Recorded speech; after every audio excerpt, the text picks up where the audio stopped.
Down, bow, ba-dow, bow, bow, bow, bow, bow, bow, bow.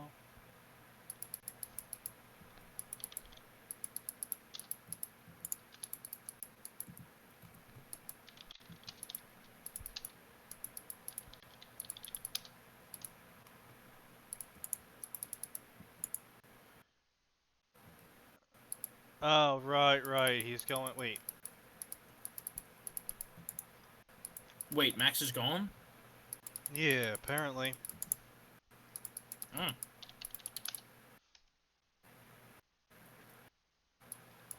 Alright, so it is going to be the two of us. Are you playing Slip Breaker again? Yeah, but I'm gonna end it. Let's see.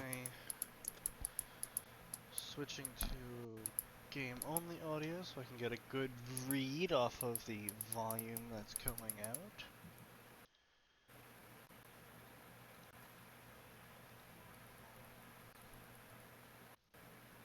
Okay, that's,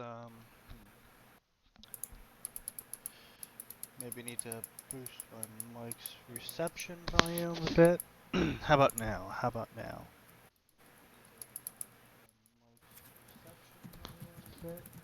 How about now? Alright, yep. That makes me heard. Alright, Atin, how's your audio doing? I don't know. You tell me. Alright, Atin, how's your audio doing? I don't know. You tell me. Okay, gonna boost that back up to normal then. Try now. How do I sound? Try now. How do I sound? Sneaky? Yeah, it sounds like you're, decent. Decent. Okay. Sneaky? Make sure nothing turned my fucking volume down again. No, I had to switch over to, stream audio only. So I could make sure that, all of our audio is coming in A-okay. Gotcha. Alright, everything appears to be green across the board.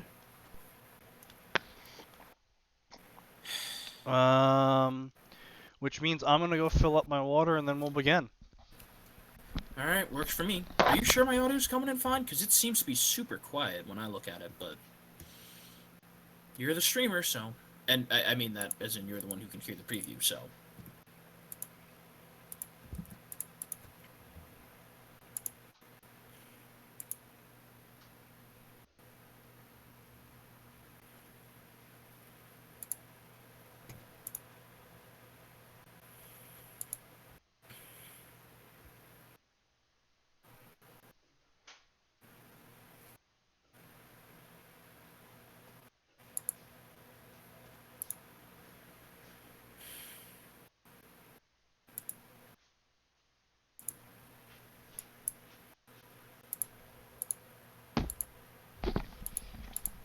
Alright.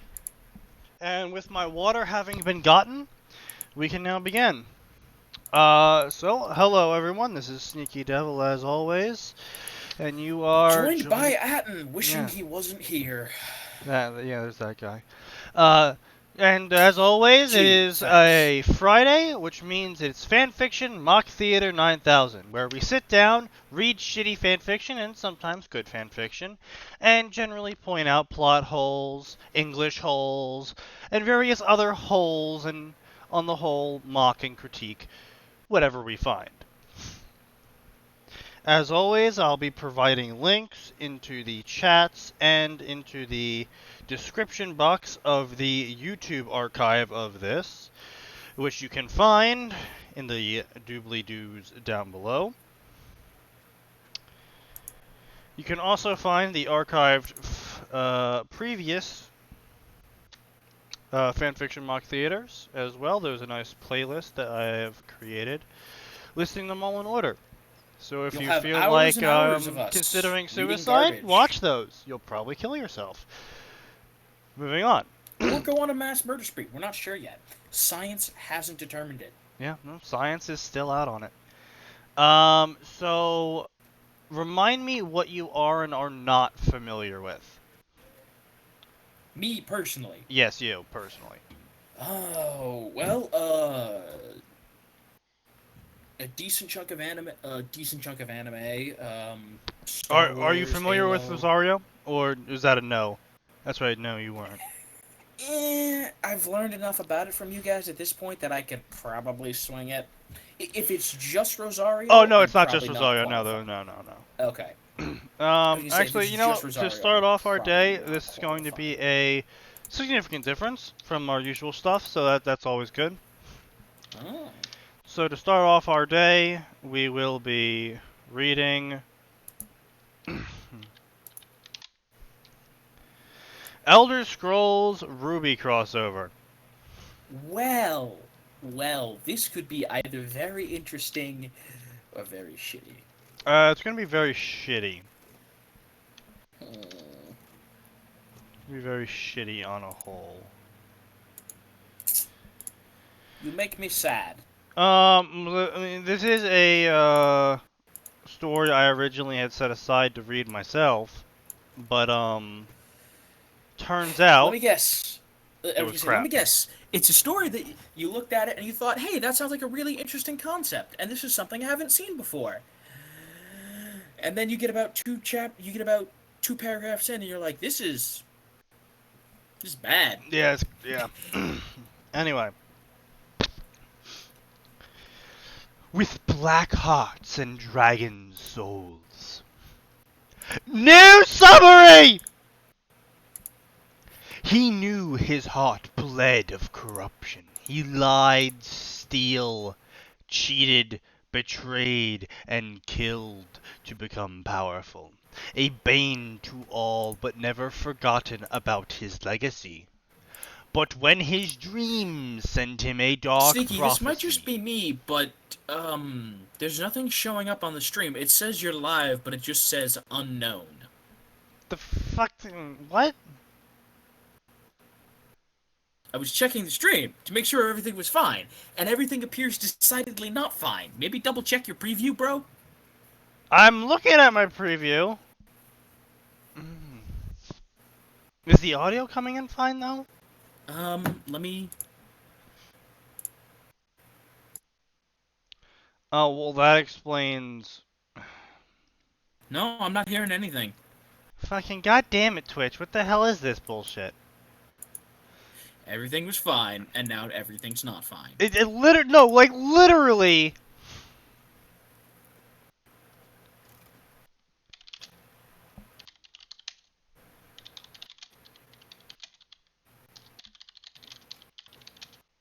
Yeah? No, it's just giving me a big ol' unknown.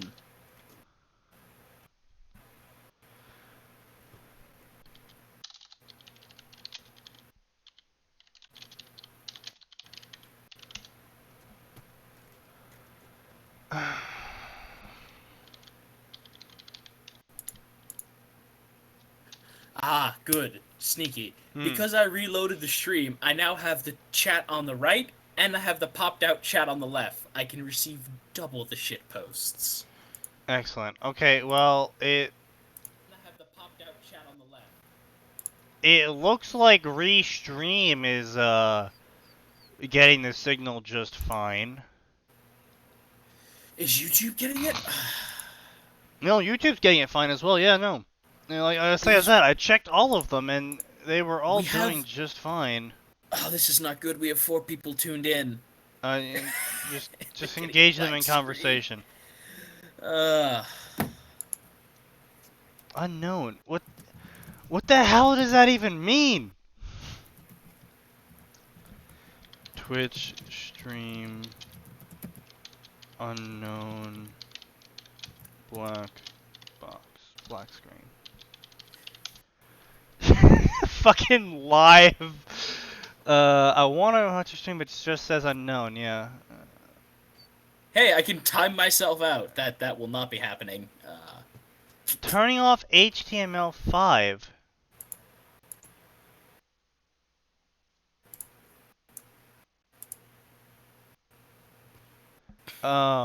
Wait. Is it because of a watch setting? Oh, I think it might be.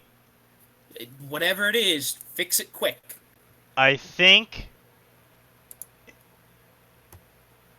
Am I live now?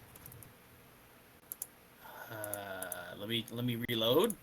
I mean, make sure to turn off HTML5 player in your Twitch settings.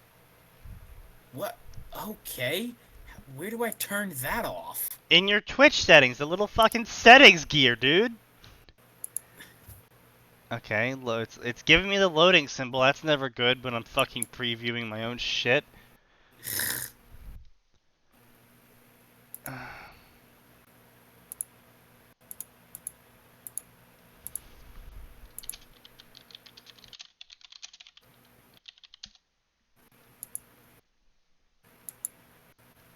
Yep, we lost a viewer too. I don't know why do we have so many viewers?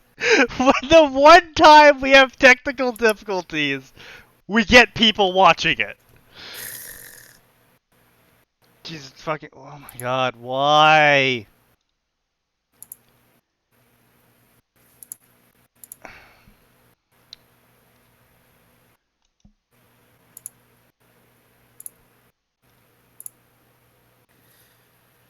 Okay, I turned off the HTML5 player, and now instead of unknown, I'm just getting the circle of here doom. we go. How to fix the black screen with OBS. Yo guys, how's it going? Here's a quick tutorial. I'm not sure if this is an error, but we now have Sneaky, we've gained viewers. God damn it. Keep engaging them.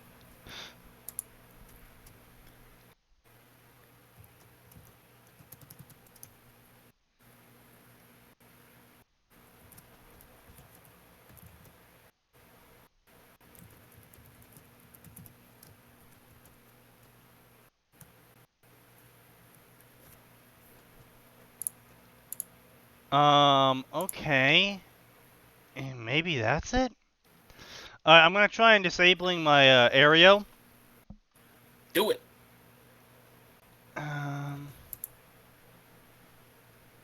Okay.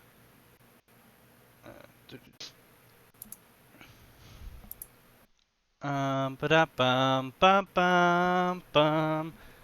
Oh, I'm gonna miss LGD versus Secret. Oh, suck it up.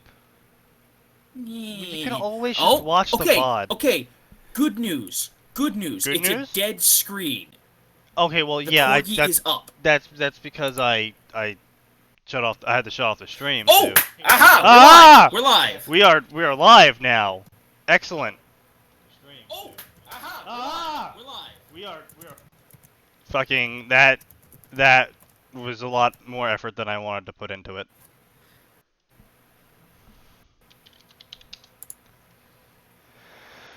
Oh, the people on YouTube, poor people on YouTube are now like, oh, this is good. Okay, well I'll just add in a little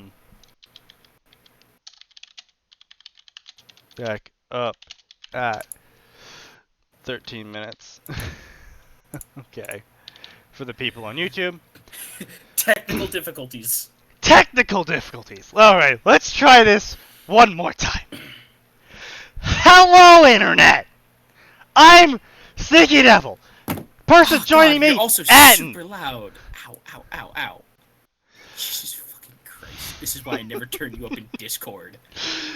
The person joining me is Atin, and today this is Fanfiction Mock Theater 9000, as it is, in fact, a Friday. And despite technical difficulties with trying to get this shit working, we have gotten it working. Which means the stream will continue. And we've lost all of our previous viewers of the black box. To be expected. I don't understand this. We had more viewers when we were doing nothing than we did when we fixed it. Checkmate, atheists. I don't even know what that is supposed to mean. But whatever, let's move on with this. Anyway, right. So as I was saying, I will be dispersing the link to the fanfiction so you can follow along, or you can just listen to our voices as we mock, deride, and offer criticisms to the various fanfictions found on Fanfiction. And very occasionally, constructive criticism. More often than not, you're just going to get us doing rants about possibly related to fanfiction things. Anyway. With black hearts and dragon souls. New summary.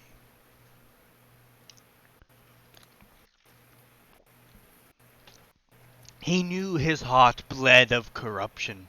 He lied, singular steel, cheated, betrayed, and killed to become powerful. A bane to all, but never forgotten about his legacy. It'd be better if it was put like a bane to all, but his legacy was never forgotten or something like that, you know? Yeah. But when his dreams send him a dark prophecy, he roots it out. And what do you mean he roots it out? They'd be like, oh, this is hidden. He has rooted out the evil. You know, you don't root out a prophecy you're sent. Unless the prophecy was somehow buried inside his soul or something. You wouldn't exactly be rooting it out. It's coming to him in his dreams. I think what the author means is when he something along the lines of when he figures it out. Yeah, but then use that. Like, don't use don't. The way they use the words they use is not the correct usage. Yes. And in it, he is met with a new world.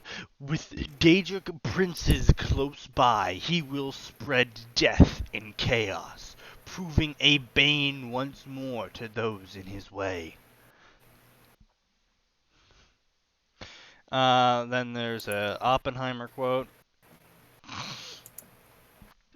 Oppenheimer, in case you were unaware, was the... I feel like every time someone wants to be incredibly pretentious with their dark and edgy story, it's either Oppenheimer or, like, one of the ultra-sad poets. No, yeah, I'm feeling, yeah. I definitely see where you're coming from with that. Yeah. And, you know, I'm not necessarily saying that there's anything wrong with, you know, like, I have a dark theme for this, so I'm going to quote Oppenheimer.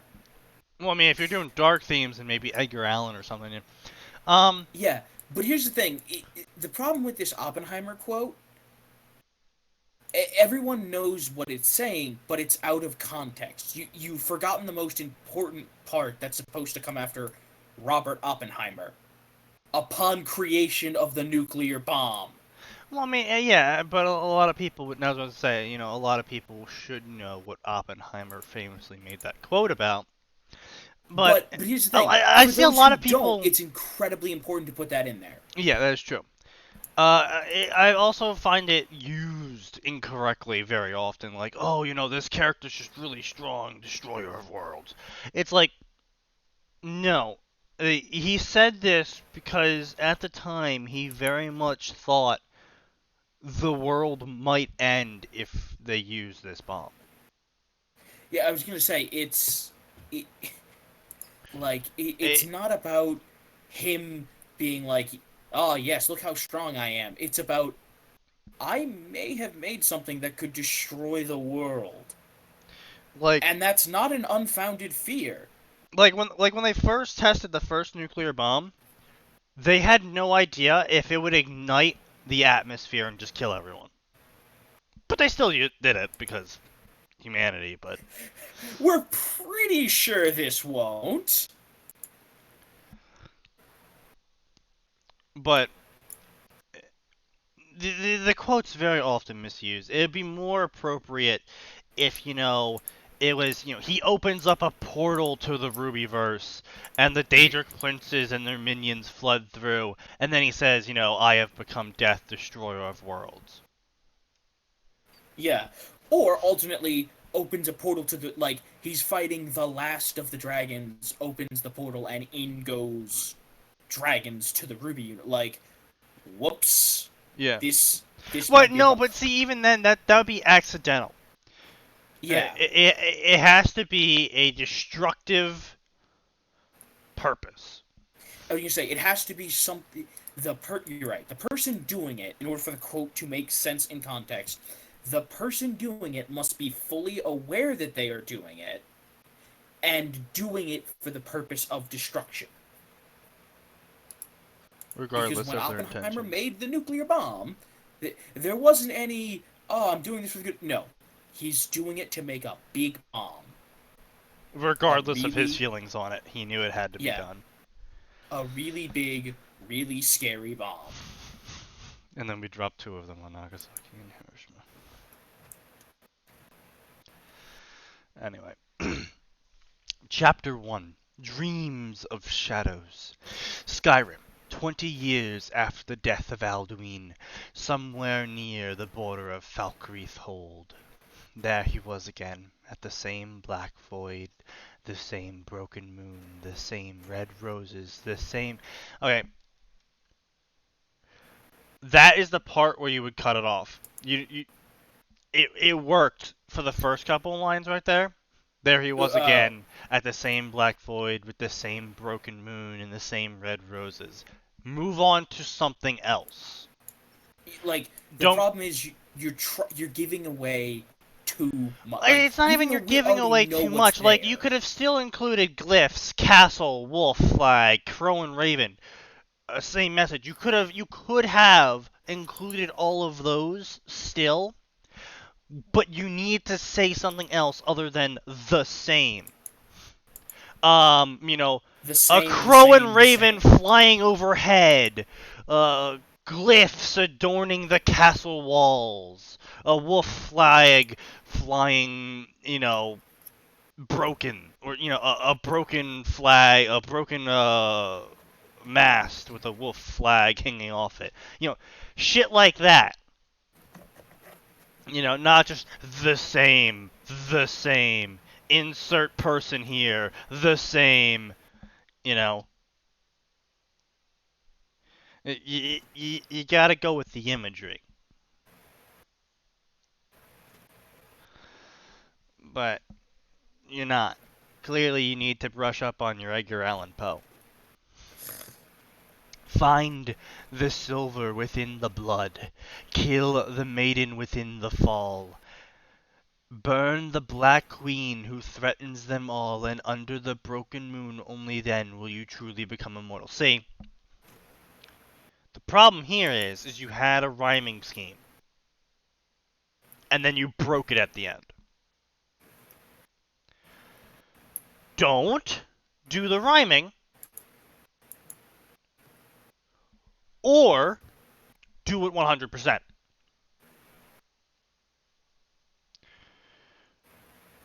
Like, either you rhyme or you don't. But come on. And there is times where you're supposed to, where you can break the rhyme to put emphasis on an event that is being told. But this is not the place. You haven't set up the rhyme enough. If he started it, there he was again, at the same black void, and then started rhyming out from there, listing all the people, their iconography?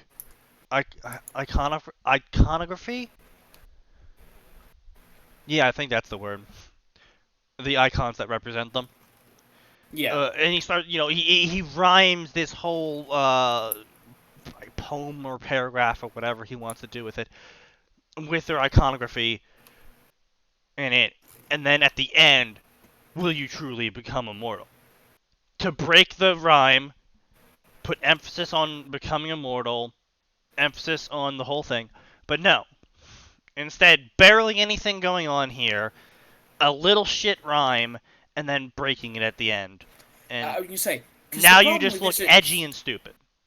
Yeah, that's exactly the problem. Like, you have your little rhyme, and don't get me wrong. Like, yes, rhyming takes time. It takes effort. But this doesn't take a lot of effort. And then, at the end... Like I said, you don't have to rhyme, though. Either you go full on with it, or you don't do it.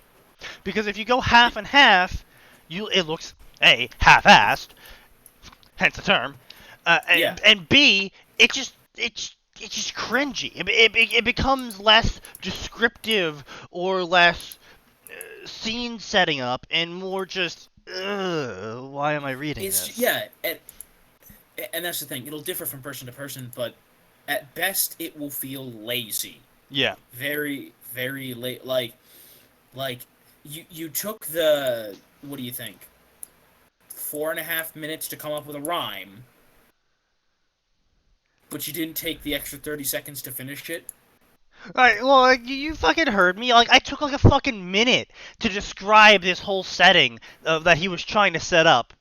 Because With that's better what it was wording, without looking at it like fucking twice.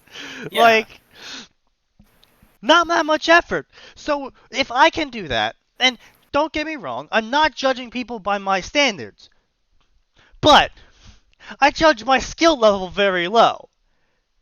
And if I say, well, if I can fucking do it in this instance, you should be able to do it.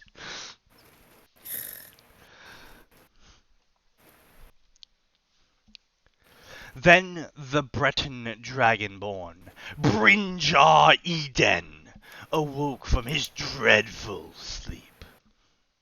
See, if you're going to use a descriptor like dreadful, you would go more with slumber or something. Again, really, honestly, brush up on Edgar Allan Poe. Yeah. I know I'm talking to the author as if they're here, but they need to do that. If you're gonna try and write dark and edgy shit or shit about vampires and crap, fucking Edgar Allan Poe, Stephen King, you know. Early Stephen King. That does need to be said. Yeah, early Stephen King. You know, there are people out there that you can look at their works and be like, wow, that's how you write that. Because as insane and incestuous as Edgar Allan Poe was, he was very good at the descriptors. And what words to pair with them. Yeah. Also, this is just another thing. Some people, for whatever reason, really don't like it when people name their Dragonborn. You can name them, go ahead, but I've seen that it will ruffle less feathers if you just call them the Dragonborn. I mean, there's not so much of a problem here with naming the Dragonborn. I'm just saying. I know, I'm just saying. But you have to really put some effort in if you are going to name the Dragonborn. You have to really put some effort into what their name's going to be. Like Eden, that's not a last name for a Breton. It's not. Not at all. And Brynjar? That's not a Breton first name. That's a Nord. for. Yeah. That's Nord, man. Yeah, I mean, you could certainly get away with saying, oh, you know, his dad was a Nord or something. Yeah, fucking sure, whatever, fine. I mean, and so, you know, that's a name for the area. So maybe they were born there and they were named Brynjar. Fine. But Eden? No. Unless that's a pretentious name they gave themselves. But then it's like, oh, well, why would they give themselves the name Eden? They don't know what that name represents. Yeah. There's nothing in Elder Scrolls canon that we know of, and there's a lot of fucking lore for Elder Scrolls. Especially like once you start digging. Ooh. Because, I mean, every single book in Oblivion, Morrowind, and Skyrim were unique canonical lore books. Yeah. And that's like 2,000 something books. So, yeah. And they were all full fucking stories. Well, not all of them, but... Well, a majority of them. Yeah. And for the record, that includes things like the skill books, too, guys. Yeah. Which I thought that was great in Oblivion. I thought that was wonderful. I thought it was cool in all of them. I never actually sat down and read the ones in Skyrim. I mean, it was pretty much the same thing. You know, like, oh, It's an archery book. Yeah, it's a story about It's an gonna archer. tell Yeah. me an archery story. Yeah. But yeah, still, Eden. I can almost guarantee going into the Elder Scrolls Wikia or the what's the whatever they're calling the what are those pretentious assholes who have read every the Great Library, whatever the fuck they're called. Like there's some website that they've I have no archived every idea. single book and like pieced them all together in terms of lore and where and when they took place and etc. etc. as best as they could. The Dragon Archives or something. I don't know. It started during like Morrowind. Um, but you know, I bet if I plugged the name Eden in, I would get no results. And that's a mistake I see a lot of people make. Well, not a lot, but a significant chunk of people of stories that I've read. Yeah. Is they'll give names that have relevance to us, the reader, but don't make any sense make to the little people to who no would be- sense for the character to actually have that name. Yeah. But anyway. Yeah. And a prime example of that is Eden. Obviously, even if you don't believe in Christianity, most people know the story of the Garden of Eden, or at least the outline of it. Or if you've played Assassin's Creed. Or Assassin's Creed. The point is, most people know what Eden represents. Yeah. Anyway, moving on. But nobody in the fucking Elder Scrolls does. Yeah. So, we've got a Breton with A a Nordic last name that is and- decidedly not Breton. Yeah. A first name that's Nordic, which could be excused. Although, remember, the Dragonborn is not necessarily from Skyrim. Yes, this is true, but this character is, I think. I did read like a good chunk of this chapter myself, but you'll see why I dropped it. He rubbed his head for a few times before looking around him.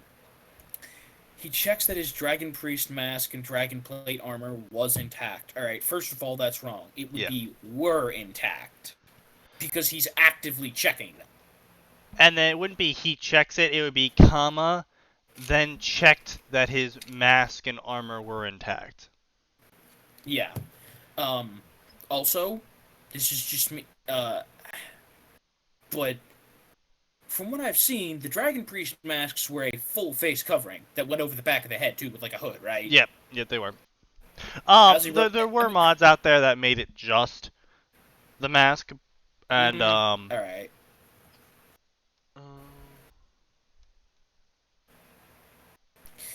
All he saw were corpses sprawled all around the floor, bloodied, mangled, decapitated, and worse. Then he remembered one slight detail. Oh, right. I was hungry. Alright, hold up. Hold up. Yeah? Alright, first of all he saw were corpses sprawled all around the floor, bloodied, mangled, decapitated, and worse. You can't get worse than mangled or decapitated, unless we're talking, like, perversion here. So, either you take out worse, or you have to tell us what's worse. Because worse can mean anything from, oh, the bodies were posed to someone had been having sex with. Like, if you're going to tell us that it's worse, you have to tell us how it's worse. Yeah, there's very few ways that I can think of, like, oh, this is somehow worse, that don't involve sexual acts. You know? And that may just be him, but again, like, this could be anything from they're strung up on the wall to... But that wouldn't really be worse, you know? Yeah, but like I'm saying, like they've been posed with or played with after they've clearly dead, like... Yeah, no, I get what you're saying, yeah. He laughed at his forgetfulness and then proceeded to get up and find his way out of the dead bandits. You need a comma, Apostrophe. and there's no reason for this parentheses. Yep. The parentheses. Parentheses are more often used in uh, dialogue I was gonna say, here's the thing. with another person, Parentheses. not in a story. Yeah. I was gonna say, here's the thing. Parentheses should basically never be in a story. A Yeah. written work that is a story, you should almost never have parentheses. Yeah, no, pretty much. Yeah, the only time I would ever see parentheses allowed in a story would be translated works, where if they use an ability or something, Yeah. the author, the translator, will typically have the original name of the ability, and then in parentheses put what the translation is, because typically the translation comes out to like the endurance of hard work or something like that, but it's a giant fucking fireball. Yeah.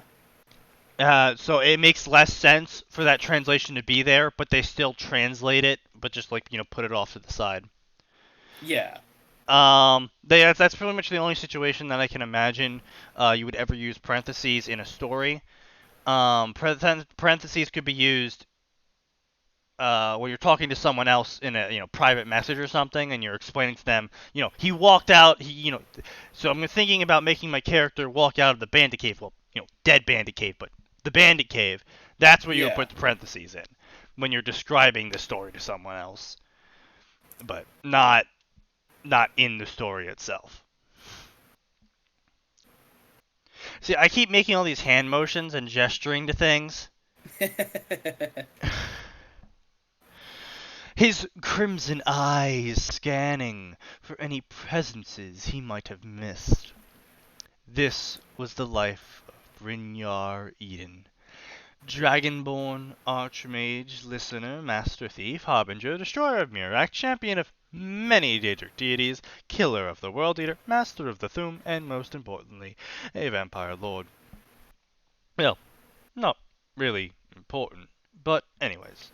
He is extremely powerful and dangerous to be quaint. Incorrect usage of the word quaint. How would you say incorrect usage of quaint? And why have we suddenly switched writing perspectives? That is true enough as well. Yes. We've begun all of it. All of this has been in the first person so far. First person over the shoulder, I would say, but yeah. Okay, yes, first person over the shoulder, but the point remains. We have now switched from first person over the shoulder to just external narrator. Yeah.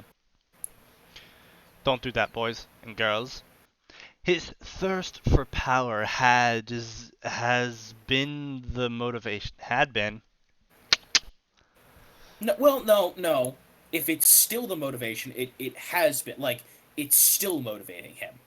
No, because in this sentence, they are referring to his previous titles. True.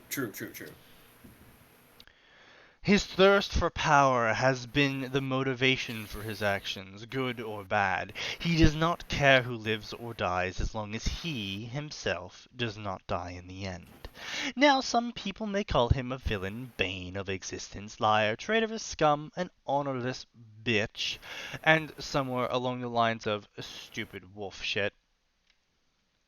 He yelled out loud when he ellipses would not be used here. It would be a hyphen. Yeah. Hyphen means something's being interrupted. Ellipses means a pause. It's a pause or that is slowly. However, it off. could be the author could be implying that he's been called stupid wolf shit. I that might have been the joke here. Maybe. Yeah, I'm not quite sure if that was supposed to be a joke, or what. He yelled out loud when he realized that wolf dung had gone on his dragon plate boots. So it just like crawled up and he realized he stepped in wolf dung. Yeah. Not wolf dung has gone on his dragon plate. I know Skyrim is weird, but I'm pretty sure we haven't run into sentient poop yet. Yeah, I don't think there's any bad fur day. sentient shit moving about. Thank God. You know someone's gonna make a mod for that now. I'm sure someone will make a mod for that eventually if it hasn't been already. Which he responded by dragging his boot against a dead bandit's shield. See, the author is, the way he's running it, he's making it sound like the shit somehow just crawled onto the boot. He's responding to the boot being covered in wolf shit, but not like you know what I mean? It just makes the sentence more convoluted. Yeah, it doesn't. There's no reason to do it. Well, you're not going to use that anytime soon. Okay, now he's talking to himself in the third person. No, he's referring to the dead bandit that the shield he just scraped the shit onto. Yeah.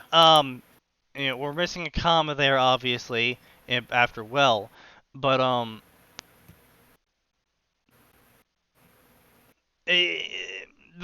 that's the punchline of the joke. Typically, it would be like, you know, sorry about this. You would scrape the boot off, then you would look at the shield, and you'd be like, well, at least you're not going to be using it anytime soon or something, you know? Yeah. You have to set up the punchline. You can't just be like, lol, scrape shit. Oh, haha, you're not going to be using that. Yeah. There's no funny there. He says, laughing as he continued to direct himself throughout the cave. As he went through, parentheses, he hoped the entrance of the cave. That's just not English. He took a deep breath and stretched his arms. Ah, the night breeze. So many people mistake you for something scary or frightful. What a load of horseshit. The night is the world's true beauty, where the rivers shine with the stars, where the grass swings low at a cool breeze, waving ever so slightly, the one where the mortals sleep, the gods slumber, the dead wait, and no presence is felt except for me, thunk. His little serenade, that wasn't really a serenade. I was going to say that you don't understand what a serenade is. That was, first off, if anything, that was a soliloquy. Yeah. Because it was a spoken monologue. A serenade would be something sung to someone else, so if you're going to use those terms, get them right. Was interrupted by a couple of by an steel arrow in the chest by an angry of bandits. Angry group of okay. You bastard! One of the bandits screamed. Did you do this? Okay, first off, now we can talk about game mechanics, but no bandit in Skyrim has ever sounded afraid when they challenge the dragon. They're just like, let's do it. Other thing? Leather? Yes. Arrows stick in leather. Steel?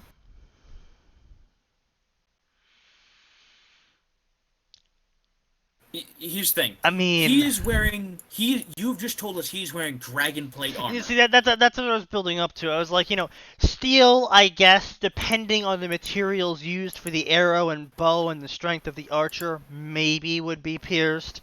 Elven, same thing.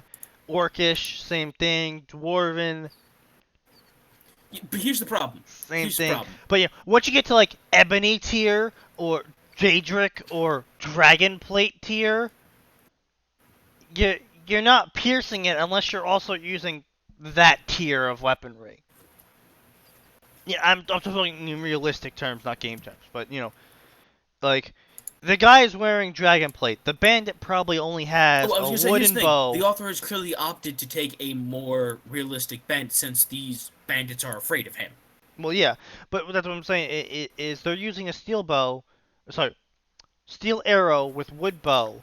I would say versus dragon blade. Steel arrows. They now, you know, maybe they have like a looted elven or orcish bow, but it never goes any higher than that. That's the best they ever get. But what I'm saying is that even at that, unless you're using dragon plate arrows, or maybe Daedric arrows or something, you're not Now, I was gonna say, you piercing could get through dragon with like plate. ebony arrows or something, but still. Ebony's maybe. At that point, that'd be more like dependent on the strength of the archer, but that's Yeah. not the point here. The point here is that they're clearly not using the equipment capable of piercing dragon plate, so the arrow wouldn't get stuck in his It plate. would bounce off. Yeah. And, in fact, that actually would have been better, since the author is clearly opting to take a humorous tone for this exchange. Yeah. It would, in fact, be funnier if the Dragonborn if it bounces off the Dragonborn, and he, like, looks down, looks back up, and then is like, really? Really? I killed all your friends, and you think that's gonna work? And then following up with that, he pulled the arrow from his chest, slightly annoyed someone had rudely interrupted him. Do what exactly? All I see is he looked around and saw what he had saw in the cave. Dead bodies, blood, fire, and wolf dung. Why is there so much wolf shit everywhere? Yeah, I was gonna say, why is... like, are you gonna do another wolf joke? It wasn't funny the first time. Oh, you Not mean gonna be funny the this? second time. And the rule of repetition doesn't apply to jokes that aren't funny. Yeah. Oh, you mean this? He asked politely. You bitch! The bandit said out loud. Wouldn't be bitch, it'd be more like cur. Because that's the kind of words they used. This is another thing, as I see a lot of authors have trouble with, is separating our speech From whatever they're trying from to another write. world's speech. This is a common problem with Harry Potter, and when American authors try writing Harry Potter stories, they use shit like fuck and bitch and, ass instead of arse, bloody hell, that's pants, that's the dog's balls, bollocks, or Yeah. whatever the fuck, they're not using British terms for a British story. Same thing for worm. Apparently, there's a lot of British authors, fanfiction authors at least, who write worm fanfiction, and there's a And common they problem. use British things Yeah, for American it's phrases. fucking Massachusetts, and they're having them use British slang in a slum city of Massachusetts. Yeah, I was gonna say, and that's Massachusetts. Like, that's somewhere where, relatively speaking, English survived in a pretty close to what they've got over in Britain. Obviously, slang is completely different, but the further you move from the coast of America, from the original 13 colonies, the Yeah. weirder things you're gonna get In terms because of accents that's and how things are language said. works. Yeah. Also, Yeah. this is just another problem. Like so far, we're barely into this, and the authors use a lot of. I don't have a problem with curse words, but when you use them this much, it just makes you seem. I mean, let's be real. It makes you seem like you're 12 and you just discovered cursing. Yeah, so, well, there's the thing, though, is if appropriate, it's fine. In this situation, it's not. Right. It's not appropriate. It's oh fuck or whatever. Like it's like you stepped in dog shit. You don't. That's not a oh fucking shit. Oh, we're gonna die moment. It's cursing there doesn't bring like It doesn't make any sense. any swear would work in that situation. The only time you could possibly that would possibly be okay is if you have established that someone has had, like, if you're just setting this up, like, their dog died, their dad's in the hospital, their girlfriend dumped them, Their car's and on then fire. the car doesn't start, the car doesn't start, and they're walking to work, and then you have them step in, like, and then you have them step in, animal shit. Then you can have them curse a blue streak, and that's perfectly appropriate because they're not actually that upset about stepping in dog The shit. crap. It's just it's just another thing on their day. And it's the straw that broke the camel's back. Mm-hmm. And you gotta keep in mind, though, is we have canon of curse words for Skyrim. So it's not like, oh shit, I have to make shit up for this. It's quite clear what they consider curses in Skyrim. Yeah.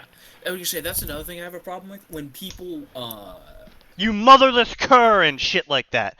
You know. Yeah. Son of Or a wench and, you know. Or calling someone a coward. Yeah. You know? Yeah. It's Skyrim. They're Nords. They're all about honor. Call someone a coward. You milk drinker, you know. You also have to make sure to localize your swears. That's a thing that I've probably talked about before, and we're probably going to talk about again. Localizing your swears is important. People don't do it. Yeah, because people don't do it. You have to localize your swears. Instead of, oh my god, if the god's name is not God, but instead the god's name is, for example, in Familiar of Zero, Brimir, you have to say, oh Brimir, or by the founder. Yeah. Not, oh my god, because they don't refer to Brimir as God. They know he's a god, they say he's a god, but they don't refer to him as God, they refer to him as the founder, or Brimir. I was just saying, because this is incredibly important, you know, and our fantasy swears sometimes cheesy. They've been cheesy since back in the 80s when D&D started doing them. And let's be honest, our swears are cheesy. I was gonna say, and they're still cheesy to this day when when you go out and you read something like The Wheel of Time or you read Brandon Sanderson. The only time swears aren't cheesy in a fantasy setting is if you read something like, say, The Dresden Files, where it's set in our world. Yeah. And the only reason our swears don't sound stupid and ridiculous to us is because we've all been using them for hundreds of years. Yeah, exactly. Because we've been using them. So, yeah. Obviously, to us being called a milk drinker, it's like, yeah, of course I drink milk. Milk is fantastic for me. That's not an insult. That's just weird. Yeah, it's you have to keep in mind the people there, the kind of insults they would use. Like fucking hell, even in modern times, you have to localize your insults. Calling someone a cunt in Australia is not the same thing as calling someone a cunt in Britain and calling someone a cunt in America. All three countries use the word cunt in a, sometimes, in Australia's case, derogatory fashion. It's also saying hello in Australia, basically. What's up, cunt, is the same as saying what's up, guys, in America. I would just say, now that varies by person and it varies by region, but the fact of the matter is, it happens often enough that it's become. It's not even like region or person. It's like if you're friends with the person in Australia, if you're friends with the person, and you're just joining them, you go, "What's up, cunt?" Obviously not with that kind of accent, but you get my point. But what you wouldn't do is you wouldn't have someone in America go up to someone and go, "What's up, cunt?" Unless they're from Australia. Or unless they're trying to be a dick. Yeah. Unless they're calling this person a cunt in the American sense of the word. Welcome to localization! There's a lot more than just language! People are like, oh, why does it take so long to localize games from Japan or localize games from another country? Because it's hard! This is one of them. There's a reason why English is typically the go-to localization. There's a reason why most of Europe and fucking Asia teach it. It's because it's way easier to describe something in English than it is to translate from, say, Russian into, I don't know, German, yeah. Especially because it also helps drastically cut down the amount of work you're gonna do. Because let's take The Witcher 3, right? A game produced in Poland. A game so ridiculously popular that Poland considers it a national export, which it is. Because it makes up a disgusting amount of their GDP. But that's an economics lesson, which isn't what we're here for, folks. But if they go from Polish to English, they can stop there. Now, they didn't, because CD Projekt Red always goes the extra mile, and they're an amazing company. and they translated it into many languages. But if you translate a game into English, you can sell it. You can put that up on Steam. Or you can put that up on GOG. You can put that up and you can sell that. Because there are a lot more people that speak and understand English than there are actual native English speakers. Max and I were talking about this last Friday. Mm-hmm. The other problem is when it comes to localization, as we were talking about this before with Australia and America, is especially with Japanese, is translating the jokes, the humor, and the references. For example, I have no idea what Australians would find funny. Because of culture, every area has their own we do sense not mean of this in humor. any kind of derogatory way. We're just saying, we as Americans have no idea what would be funny to them.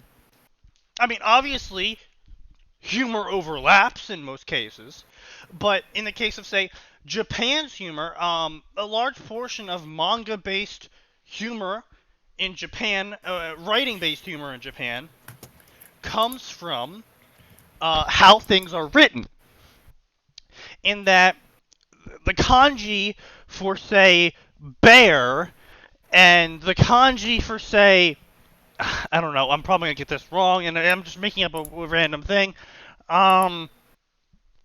Hanging out with your friends, or something, I don't know. Like, they'll make a joke about that. They'll be like, oh, you know, something with are you going to run from us again, or something like that? You know, and hanging out with your friends, running from a bear.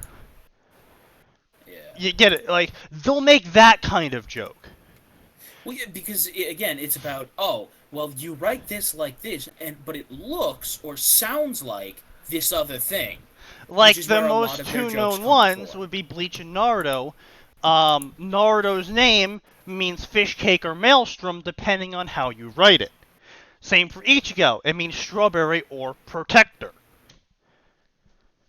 Which is why, and he has red hair, and one of the jokes in the series is that people call him Strawberry Kurosaki because of his red hair and the fact that you can write his name like that. Yeah, and see, we wouldn't understand that joke though because strawberry and protector are two clearly different words in English.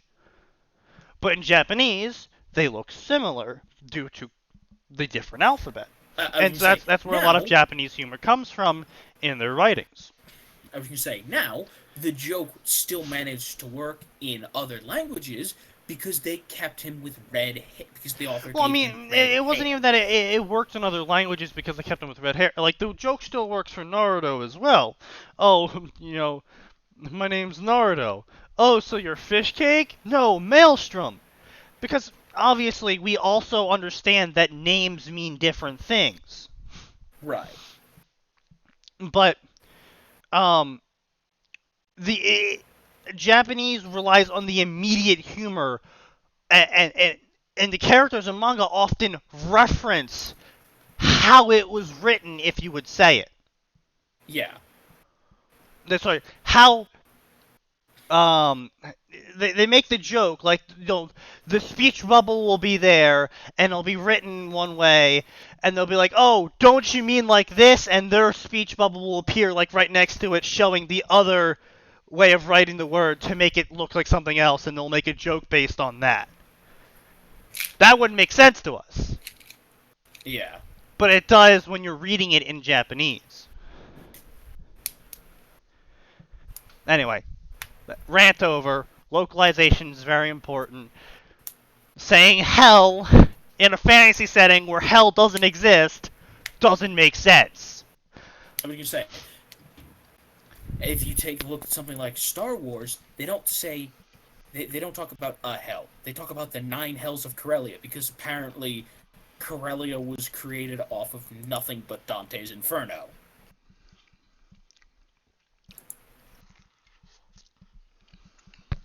Isn't it like a prison camp or something? I'm sorry, what? Corellia is a prison camp. Prison camp, right? I'm sorry. Jesus fucking Christ. I don't know what the fuck is going on, but I've got you on 100% and you're quiet as hell. Okay, well, whatever. We're moving on. Yeah.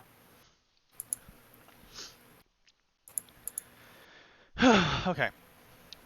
You killed all of our friends, burned our home, and disrespect them by dancing and singing?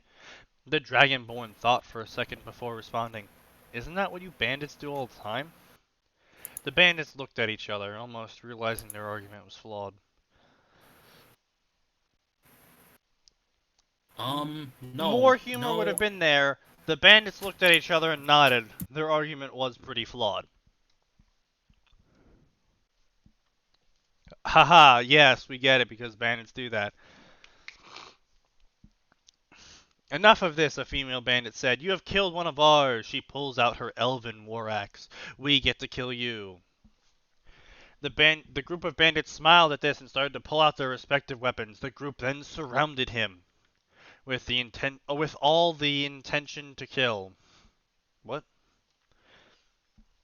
I mean, yes, technically, I guess that is correctly written, but odd nonetheless. Okay, let's see what we have here.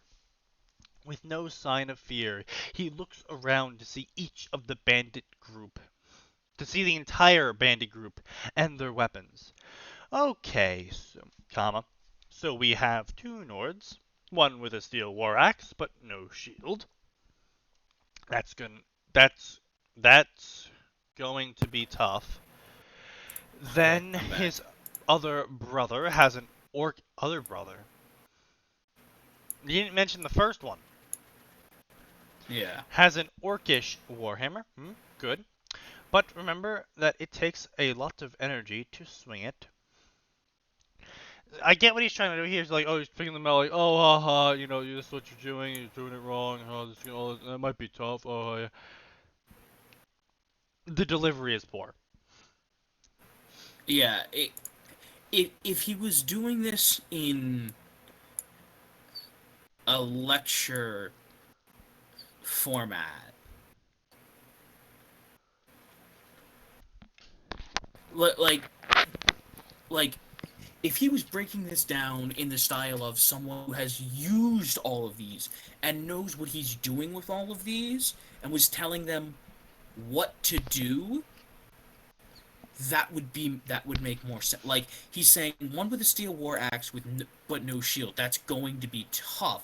Like, if he's explained to him why that's going to be tough. Or alternatively, be like, you know, you really ought to carry a shield. They really helped your defense, and you know, just like, oh, yes, the warhammer, excellent, good, orcish, that's always good. Put your back into it. Takes a lot of energy to swing that. And you don't want to pull something. Yeah, you don't want to pull something. Yeah. If like with the shield, he's like, no shield. Well, that doesn't seem very smart. You've got the hand free anyway. Either pick up another weapon or use a shield. You're leaving options on the table here. Something like that. Yeah. Then we have an orc, a redguard, a dunmer, and a bosmer. Oh my, haven't seen this combo in a while, but hold on. He looks at the orc. Are you using a bow? Are you serious? Because not once have I heard of an orc use anything, and I mean anything, remotely similar to a bow. Well, there was that one orc who had a crossbow, but nah, he's dead anyways. A bit more amusing, but he kind of beat the joke to death before he finished telling it. Yeah. It also, this is me personally, I think a much better joke would have been to look at what the orc is using. The orc is using the bow, and then you would have been much better off giving the bosmer like a warhammer or a two-handed axe, and then you could make a joke about, well, are you sure you guys didn't mix up each other's weapons? You should label them to make sure. Something like that. Like... Yeah. Because as it is right now, it's just like, meh. Okay, I guess. Of course, it's important to note, humor is subjective, so maybe other people find this funny. Yeah. But we're trying to comment on what we personally think could appeal to more people. Yeah. And not even appeal to more people, just in general. a better flow of the joke itself. Yeah. Now, see, this next paragraph, this is Brynjar really, continued. really lazy. Yeah. Brynjar continued his continues- ramblings until the bandit had enough. The bandit, not the bandits, the bandit. So didn't spell check that. So the bandit. So we're referring to the female bandit that was mentioned like 3 paragraphs ago. I can only assume. So she charged him. So she charged at him and swung her war axe right against his head.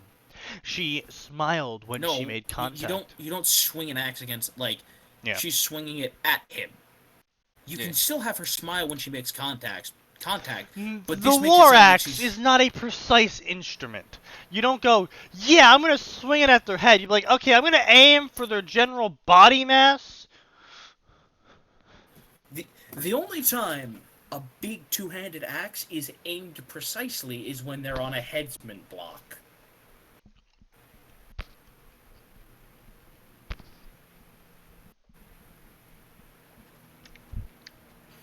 A war axe is a single-handed. You're thinking of battle axe. Oh yes, the battle axe. But even still, a war axe is not. Again, you are correct. A war axe is not a precision instrument. Yeah. Rapier, aim at head. Yeah, sure. Dagger, aim at head. Yeah, sure. Short sword, aim at head. Yeah, sure. Longsword, it's more swing in their general direction. Mace, swing in their general direction. Maybe aim for the limbs, but swing in their general direction. You know, once you get to a certain size of instrument, it's less precision and more just swing in their general direction. Well, I was going to say, even most human beings handed melee weapons are not aiming with precision. Well, yeah, I know, but I'm saying like weapons like the dagger and rapier and S-Talk, they're all very much precision weapons in terms of right, but here's the thing. That's the complete opposite end of the spectrum. Yeah, I know, exactly. Those are weapons designed to be precise. That's what I'm saying, though. Yes. Those are the weapons you'd be precise about. Those are the weapons you'd be like, oh, aiming at his head. No. War axe? Axes. I swung at them. Not, I aimed for his left arm. No. You swung it at them. War axes, swords, maces, two-handed axes, two-handed swords. Now, do keep in mind, the correction here is if in a certain fantasy setting, like say Naruto, for example, where people can one-hand horse butcher blades. But that's not relevant to this because it's not relevant to this. Talking about Skype. I'm just saying. Yeah, I know. I'm just saying that in a fantasy setting, hell, even Ruby, that's sort of relevant. Not yet, yes. But will be. Even Ruby, with enough strength, anything can become a precision instrument. No, and dexterity, right. But normal human, precision instruments are very limited. I was going to say, especially because, and this is something else that's incredibly important to note, these are bandits. Mm-hmm. Now, maybe some of them are soldiers, and the Nords are probably going to be pretty experienced with their weapons because they've been using them for a very long time. And orcs. Can't forget the orcs. Yeah, and the orcs. But even still, yeah, even knights, let's take knights, a very skilled group of warriors, they didn't bother with this aiming for specific body parts. It was stab them. Well, most of the time, samurai, unless they're in depending on the a generation, duel, it was stabbing. It was swinging for a while, and then it was thrusting, and then it was slicing at key points in the armor, like armpits and whatnot. Yeah. But again, yeah. Even the way that even works, then, the goal was aim for the armpits, but you're pretty much just swinging in their general direction and hoping for the best. Yeah, I was going to say, that's something that's incredibly important to note. It was, okay, I know there's a seam in the armpit, so I'm going to just... this swing's going to go for the left armpit, and I'm gonna hope that it gets in there.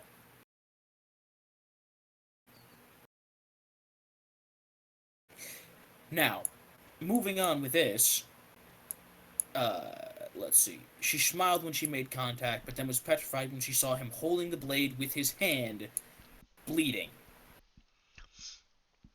If he's wearing dragon plate, which he is, he's not going to be bleeding. Steel chain and leather padding, for the gloves, underneath the plate, for the hand area. Yeah, hold on. Let me see if I can get a look at the model here. Yeah.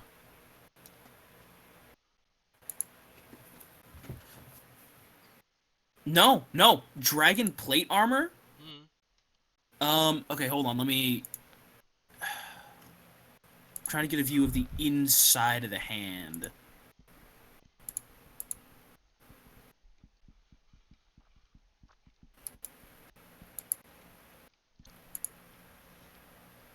Alright, will you help me out here?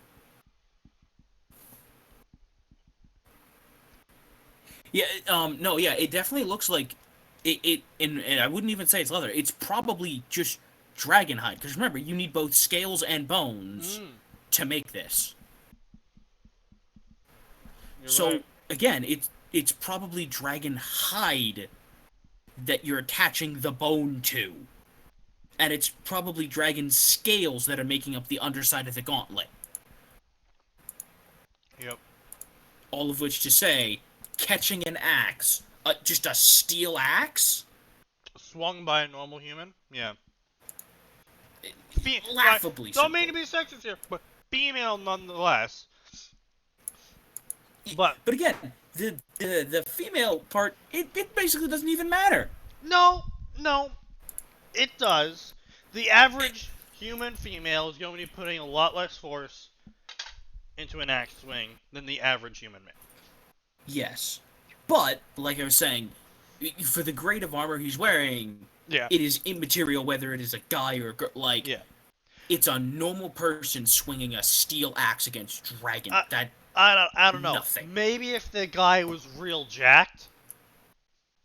Okay, because keep in mind, if he's like Dwayne the Rock or the Mountain. No, like keep in mind, the guards can fight the dragons, and that is acknowledged in canon. Is that the steel weaponry of the guards is capable of felling dragons, but the problem is the dragons just get back up. Well, not only that, it takes a lot of guards to do that. Yeah, but it's still there, is their weapons can, in fact, pierce dragonhide. And so steel can pierce it, but it probably requires someone who, trains literally every single day as a military, And they're going to have a much higher grade and quality of steel than a bumfuck bandit. Well, no, keep in mind, this is the same female bandit from before. This is an elven axe. So, less weight. No, I thought this was steel, wasn't it? No, this is elven. Hold on, I need to go back up. It is an elven war axe. If this is the same female bandit from before. Yeah, okay, hold on. Now, it being elven, in lore terms, makes it lighter than steel, makes it sharper than steel, but the problem there is, sharper doesn't help if you do not have the force behind it. And because elven is lighter than steel, it has less weight. So when you're applying a lesser amount of force, due to both training and the amount of testosterone in your system, it doesn't matter how sharp the instrument is, unless it's fucking nanothorn. Yeah. It's not gonna be, it's not gonna be piercing. It's not gonna be cutting that hide open.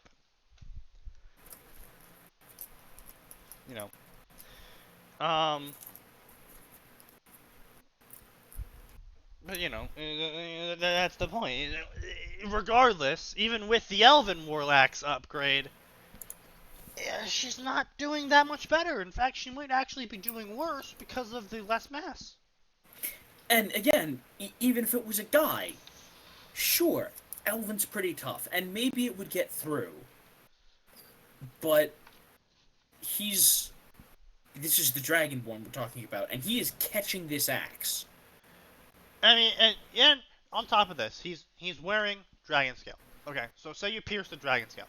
He's a Vampire Lord, and last I checked, canonically, vampires, if you are not using silver weaponry, take massively reduced physical damage. Yeah, same thing goes for the werewolves. That's why because silver is super effective against the undead. Or, well, that's mythical. Why all the... Well, okay, yeah. Werewolves aren't exactly undead. But, yeah, no. That's the thing, is... Even if they do pierce the hide, which they might, we don't know, they might. We're saying maybe on that, but... They're not going to be making him bleed. That was the problem with fucking vampires in general in lore. Vampire lords especially, because it's just like, oh, we just straight up can't kill them. Our weapons aren't doing damage to kill them. Because they are magically protected by their species type. That was an actual thing. It's not like, oh, their skin's harder or something. It's quite literally vampires are magically protected by being a vampire from mundane weaponry. And therefore, mundane weapons do less damage to them.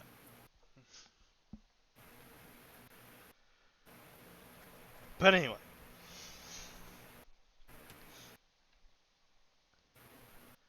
It wouldn't make his hand bleed. Yeah. I really agree with you. So, short version, there's 6 of you, 1 of me, but you all forgot one important detail. This wouldn't be an ellipse moment.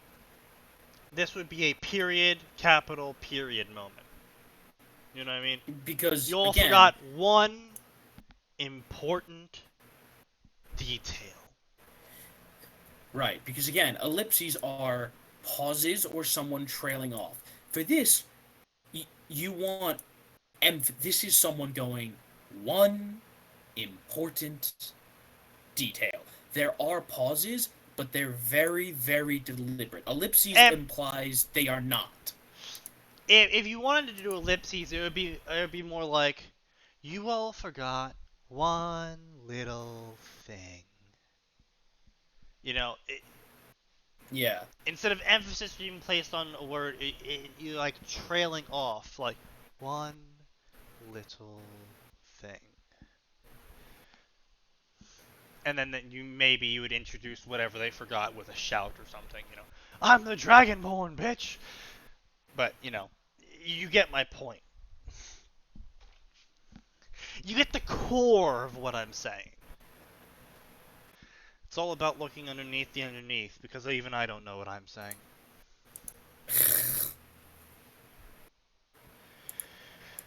Anyway, I hadn't eaten yet. You missed a good chance for a great joke, but you fucked it up.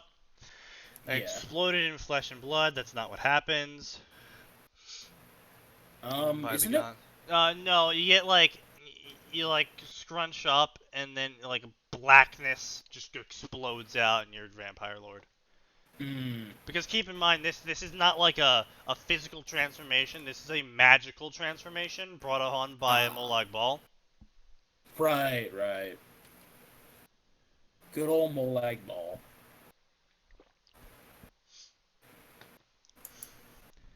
How do you become a vampire lord? Well, you have to get fucked by a Daedric prince. No. Remember, another vampire lord can give it to you. I know, but that's that's how you start a new line of vampire lords. Yes. Well, you have to take a virgin, and then you have to have Molag Bal fuck them. Fuck them so hard they turn Now undead. you might be asking, why do I have to do that? Because that's what Molag Bal wants. Yep. By the gods, what is that thing? A panicked bandit shouted.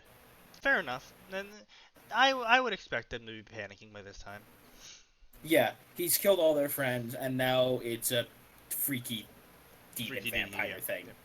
Suddenly one of the bandits picked up in the air and launched into the sky. The fall was painful and killed him. No, Bjorn! The other Nord tried to get to him, but was paralyzed. Came out of the shadows, feet hovering off the ground. Seems like they were brothers. See. That is a well-timed joke. Indeed. Huh. Seems like they really were brothers. Previous statements add up, and it's like, oh, haha, he was saying as a joke before, now it turns out he was right. Not an especially funny one, but it's like, oh yeah, kudos to you. Oh, you say, good timing, good delivery, well established. Shot out and absorb health spell.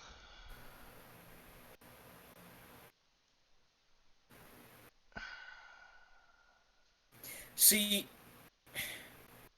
no. Like, I'm 50-50 on this, right? It's like, on one hand, yes, they do tell us, the players, that it's called absorb health. However, I would expect you, the author, to come up with something else like consume. Literally, we could have the same effect, Consuming and we could magics. phrase it like this. Right. He reached out with his, vampiric powers to drain the life from the other Nord, killing him instantly. Like, yeah, exactly. It tells the reader the same exact thing, but it doesn't take them out like absorb a health. Because here's the thing. Yeah. Absorb a health spell is undeniably a video game mechanic. Yeah. And the problem with that is we're not playing a video game. We're reading a story. Yeah. And so such a jarring juxtaposition is going to take you out of the story. You know what? We're going to go to The Witcher for a minute here. When you read The Witcher books, now, this isn't necessarily quite fair because the books did come before the video game, well before them, but, Geralt just uses the Ard sign, or the Igni sign, or he casts Quen. Yeah. And this is also very important. When you're in tutorial sections, The Witcher 3, for example. Yep. Vesemir is having Geralt demonstrate the signs to Ciri. Yeah. And he tells him, cast Quen, or use Axel on me, or use Igni. Don't worry, I can take it. Stuff like that. Yeah. Even though they are demonstrating game concepts, they're keeping you immersed in the world by not saying, I'm going to use a shield, or shoot a blast of fire at me. Well, I mean, they see that you're nailing the intent, but you're missing the idea, I guess I could say. You're missing the forest for the trees, mate. I guess. No, really, that's what's happening. Your core idea of what they were doing is correct. Yes, they were specifically phrasing and couching it all in an immersive way. Specifically because you're supposed to be just demonstrating for Ciri, and they also make the joke of, haha, humor me. Yeah. And so he says this stuff aloud for both the player's benefit and to go with the immersive joke that it's a joke for him. He's making fun of Geralt, and it's also to tell Ciri what each sign represents again. I was going to say, and even though she probably knows what each sign represents, it's to drill it into her head because it's important. Yeah, exactly. And so, like, that's why it's so immersive. It's not just because they're using the in-game terms for what's occurring. It's also because of how they're phrasing the entire scenario. How everything's set up. Obviously, shoot a fireball at me in Skyrim, for example. Say there was a tutorial for Magic. Shoot a fireball at me. Ice spike. That's stuff that's intuition. Like, oh, it's a spike of ice. The spell is called Ice Spike. Why? Because nobody felt like being creative. That's why. And you could hypothetically believe that all the people in the world would be like, yeah, it's Ice Spike. Of course it's Ice Spike. It's a spike of ice. Okay, I can believe they would call it that. What I can't believe is, like you said before, the absorb health. In gaming terms, yes, it would be put as absorb health so we, the gamers, could understand what the spell does by looking at it. However, as you said, to actual people in that world, it wouldn't be absorb health. It would be, vampiric energies reaching out and ripping the life from someone. They wouldn't call it, oh no, he's casting absorb health. I mean, oh shit, he's tearing the life out of someone. Yeah. There's a key difference in the phrasing. And that's the important part. If it makes sense for it to be called X, you can probably assume they would call it X. Well, I was gonna say, we can look at something like D&D. When someone shoots a fireball, it's just a fireball. Or when someone casts walk on water or, breathe water spell. You're not gonna come up with some fancy ass name for something like potion of water breathing. No, you want to clearly label what that's gonna do. Yeah. Now, to be fair,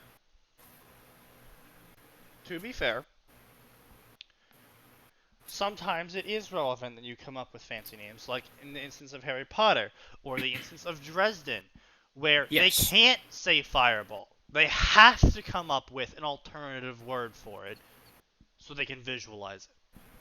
Right. And not accidentally cast fireball every time they think the word fireball. Because if every time they think the word fire, I need to light a fire, boom! Up! There goes the flat. Fuck! Yeah, exactly. It's... Unless the in-game world specifies... Unless the in-world scenario specifies that Magic must have alternative names, it can be assumed typically whatever it's called is what it's called. However, there are instances, like we said, with Absorb Health, and there's a couple other spells that I vaguely recall from Skyrim that were like, okay, it wouldn't be called this. It wouldn't be called Heal Self, Heal. It wouldn't be called Heal Other. It would be called Lay on Hands. Yeah, or something like that. But in minor shit like that, minor differences, that's the important part here. Gotta pay attention to those to keep the story as immersive as you can, because obviously the suspension of disbelief is strained every time you say something that is not our world, and obviously people will enter a fantasy story with different levels of suspension of disbelief, right. But regardless of someone, pretty much even for people with really high levels of suspension of disbelief, like, I read a lot of fantasy. Yeah. I read a lot of fantasy. I've read low fantasy. Yeah, I've read everything from pretty low fantasy like Tolkien. Yeah. Medium fantasy like Chronicles of Narnia to really high fantasy like Robert Jordan. Mm-hmm. Yeah. And I read lots of Star Wars. I've read everything. I've read everything from really out there sci-fi to Star Wars to kind of grounded in reality, but there's still a lot of scientific double talk, like most of Star Trek except Voyager. Yeah, no, to the really grounded science stuff, the classics like Asimov. Yeah. Yeah, the important part there is you gotta remember, people do not know what you know, and there's gonna be a suspension of disbelief. And you have to do everything you can to not strain their suspension of disbelief unless it's required for the story. Don't do Deus Ex Machinas. Don't introduce Mary Sue's. Don't have a previously incompetent character suddenly shit out his ass the perfect solution that not even a genius could think better of.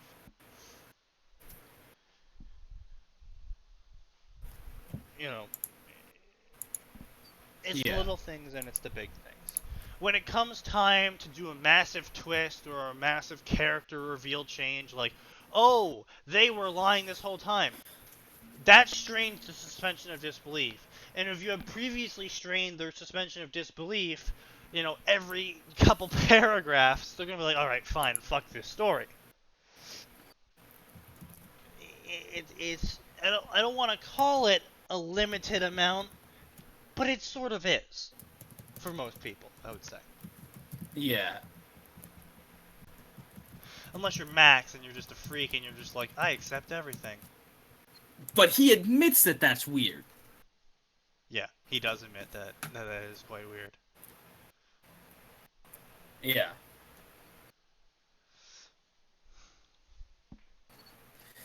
Anyway. Would anyone like to go next? He asked cynically. When no one responded, he shook his head. Fine, play with my other friends. His left hand changed to a dark purple void and soon summoned 2 gargoyles to fight for him. See, I would say that's perfectly fine. I would Again, rephrase the that spell though. is summon gargoyles, but I would rephrase that to be like, out of his left hand grew through a dark purple rift grew a emerged dark 2 purple gargoyles. void. Yeah, like like the way he phrased it, it sounded like the hand just like mighty morphic void. Yeah. you know, the spell grew from his hand or something. Not Yeah. his hand changed into a spell that spat out gargoyles. He's not Yeah. fucking like Samus or something. Yeah.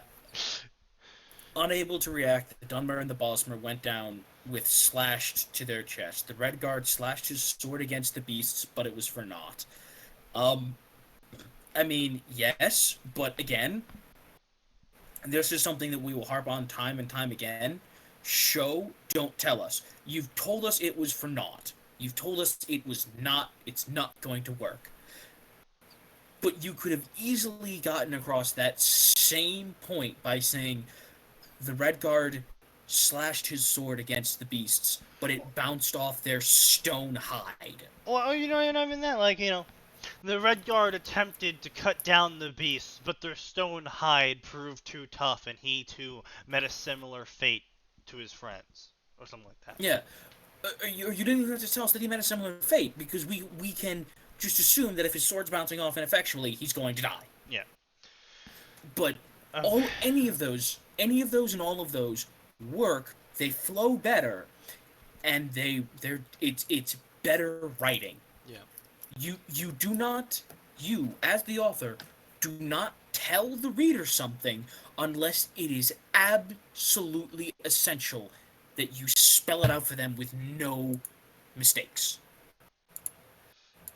Indeed. Alright. Vampire Lord comes behind him. Oh, good. Now it's an anime. Nothing personal, kid. Yeah. Yep, nothing personal, mortal. Oh my god. Yep. He dug his fangs into the Red Guard, making his body spaz out of control. For a few seconds, he dropped the lifeless body to the ground. I would remove his and put in there, because we're Yeah. talking about the Red Guard like a sort of pseudo object. So you wouldn't use his there, you would use there. Yeah. Let's see here. The Nords are done. The wood in the dark are dead. The Red Guard is drained. Who else? Suddenly a pot fell to the ground, making the Vampire Lord to land on his feet. That... At no point were we ever told that he's flying, No, right? we were. He was hovering. Oh, okay. Never mind. Still. I guess I just missed that while I was talking to someone. Anyway. He's cowering. Oh, right. Let The me orc. live. I didn't shoot you. Wait, For an orc, but you this- did shoot him with an arrow. Yeah. Anyway. For an orc, it's Now, to be cavalry. fair, that could just be someone who's about to die saying anything to not die. Yeah, obviously. It's cowardly. Alright, get up and quit crying. No work. Dialogue in the same paragraph. Shame on you. No work, I'm not gonna kill you. Lucky you, I fed on your friends, so you let me go. Why did you start a new paragraph for continuation dialogue? Shame on you, author. You're letting me go? Yes, I'm letting you go. Oh yeah, God damn it, author. So this is something else that needs to be like. So you're letting me go? No, that can still be up there with luckily for you. Obviously after, but anyway, keep going. Well, no, Yes, no. honey. The orc looked up slowly, still on his knees, and asked, "Am I going to die?" Maybe you can do this two ways. New paragraph, the vampire lord, bloody bloody blah. He took the orc's chin, luckily for you, blah blah blah blood. Right. End paragraph. So you're letting me go.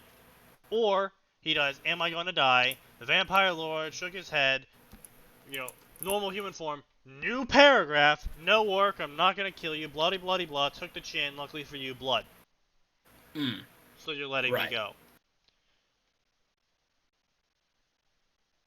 At the end of the day, though, you have to separate dialogue. Only one person can talk per paragraph.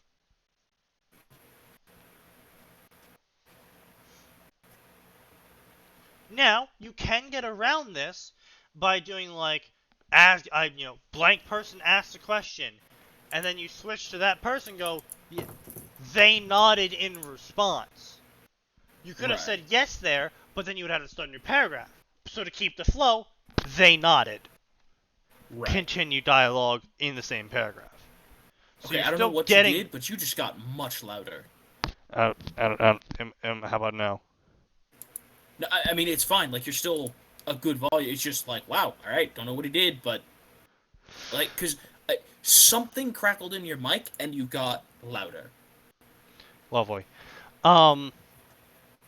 You know what I mean? Like, you can keep the flow by not having dialogue in there. Or, you can put dialogue in there, but that does mean you have to start a new paragraph. Yeah. Even if it is for just a single word, start a new paragraph. You have to break up what people are saying. Yeah. So you're letting me go. Yes, I'm letting you go, but don't forget what happened to your friends. I can kill you whenever I want to, but I'm a busy man, so I let Malakath deal with you. First of all, that makes no sense. Like, it's either I'm letting or I will let or... Yeah, I'll let... Yeah. Years howling for joy, ran away, damn I'm a busy man. Avark, he yelled as he summoned his great bony flaming purple steed. Still need the comma between flaming and purple in front of him. Yep. He rubbed Avark's head. Arvax? Yeah, Arvax. Arvak, I think. Head and got on. Alright, A equals Arvac. Let go. I was going to say, just going to assume that that's a massive editing error, which is why you get someone to proofread your shit. I don't even know how you fucked that up. A and equal sign are on the opposite sides of the keyboard. Now, maybe you hit A and like, oh shit, I gotta capitalize that, and instead hit equal sign and then continued writing as normal. But that means you didn't fucking use a spell checker, because that would have been highlighted immediately. Yeah. He stated to gallop into Falkreath. Yep, he did. Stated. Good. He did good. state to I gallop. didn't read that. Yep, he did Lakeview state to Manor. gallop. Yep. Lakeview Manor wasn't at all a manor to some people, but he never really liked the big mansion idea. He smiled when he rode up to the small hut he called home. He dismounted You didn't capitalize Arvac. You didn't capitalize Soul Cairn either. Yeah. Arvac is a name, Soul Cairn is a place. I'll never understand why he has to make a dying horse sound every time he goes back. Aha, it's a funny in-joke. He mumbles under his breath. He opens the door and is greeted with the sweet sound of silence. Oh, if I wasn't so weak against the fire, I would rest near it. Again, another joke. Why is this Dragonborn talking to himself so much? Because the author is unable to write companions, and is having a power wank fantasy right now. Here's the thing. Here's my thing, though.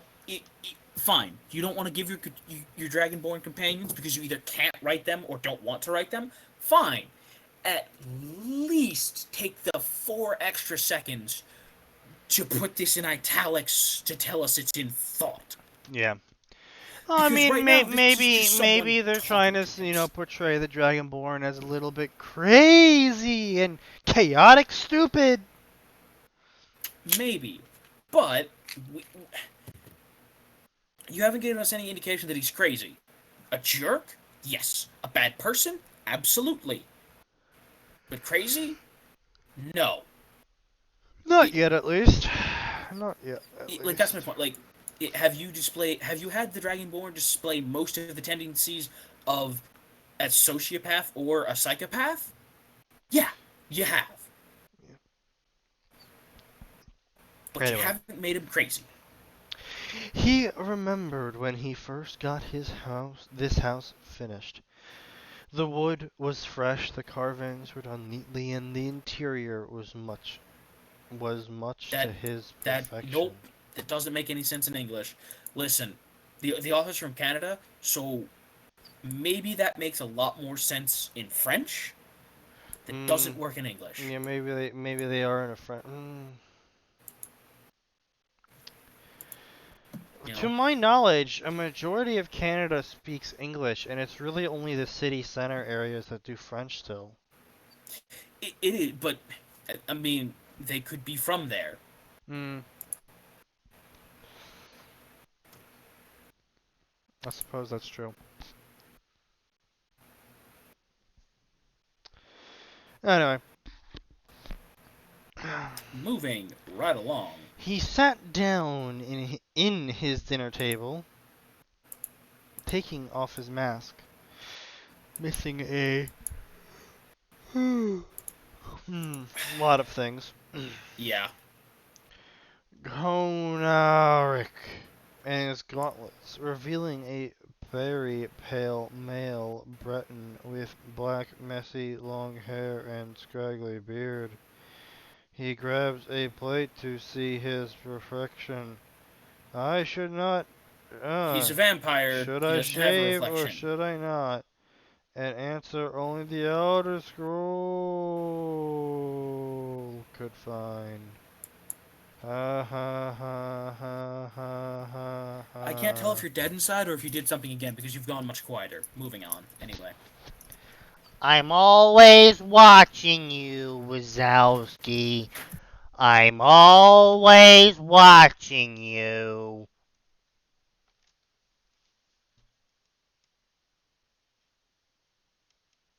Did you die?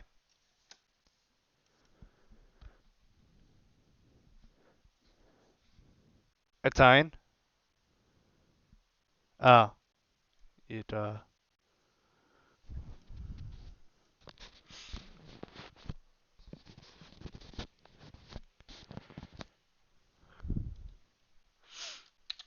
He is dead.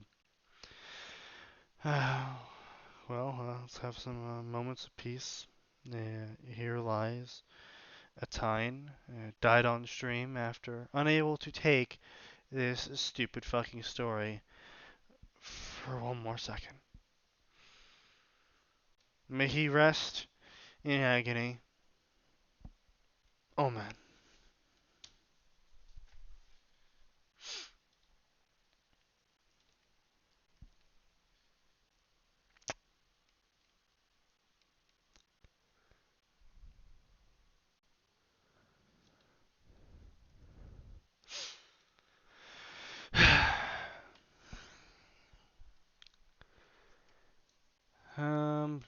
Although I do need to do my hair, it's getting all over the place, grabs a knife and then pauses.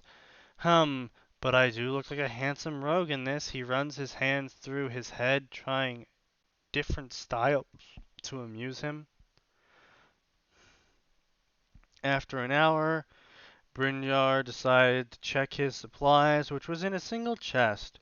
For a small rectangular prism, you seem to have infinite space. Ha ha ha.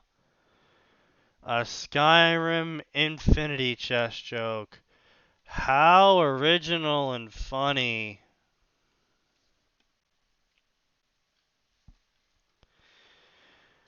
Oh dear, he had forgotten one important detail back in the camp. He had forgotten his weapons.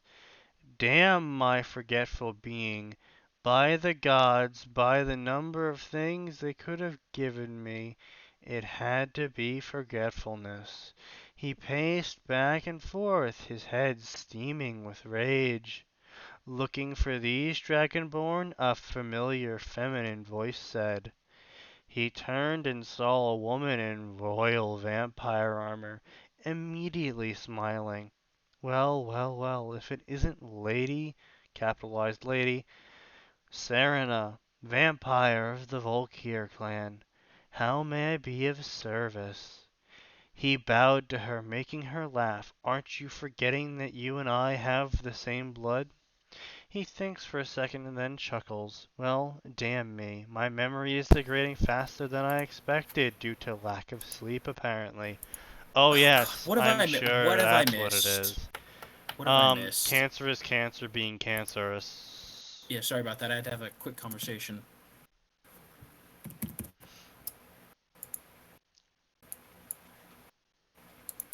Not a problem.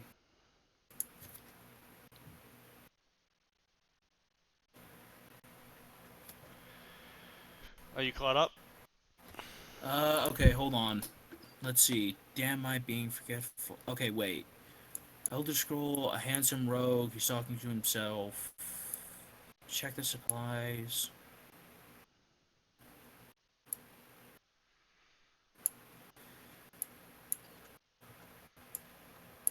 Forgetfulness.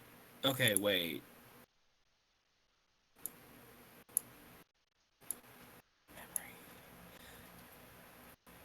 Okay, yep, I'm caught up. Okay, so apparently he's brought in Serena. Cool, whatever. Okay.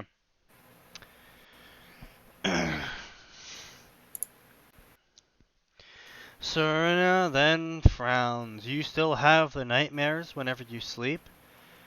And then proceeds to do a fucking conversation in the same goddamn fucking paragraph. Go die in a fire, you fucking piece of shit. When Like, one person is talking to themselves, you get to keep it all in the no, same no, paragraph. no, like, I can understand the mistake of someone being like, you monster, and then them, and they pointed at him, accusingly, and he responds, ha ha ha, yes, I'm a monster. I can understand the mistake of putting that into the same paragraph. It's understandable. They've probably seen it happen once or twice. However, this person would have had to have never read a single fucking book to not have known to not put conversation in the same paragraph. Yeah. And that's what makes me angry.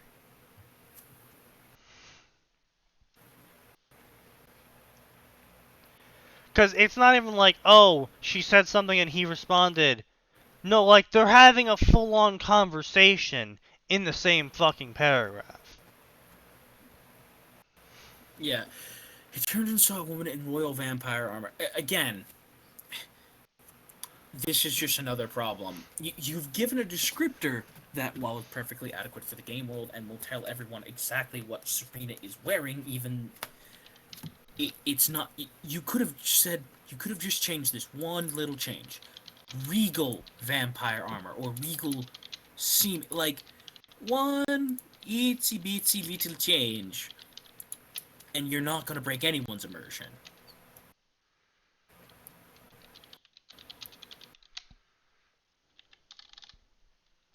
Yeah. Vampire of the Volokar clan, how may I be of service? He bowed to her, making her laugh. Aren't you forgetting that you and I have the same blood? Yeah, see, again, this is a problem. Yeah. What's especially annoying about this? It's correctly spaced, not 2 paragraphs later. Yeah.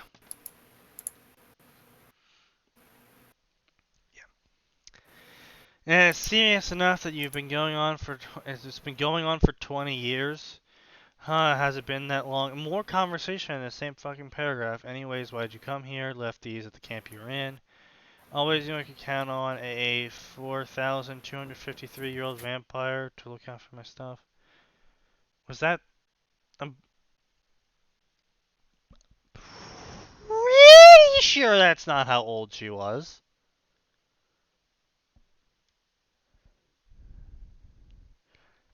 I'm not an expert on this though.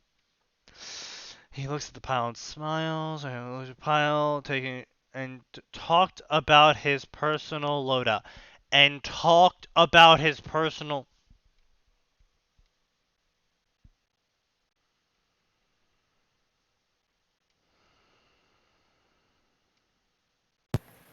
Everyone is fucking shouting today. Alright, I'm here. Sorry.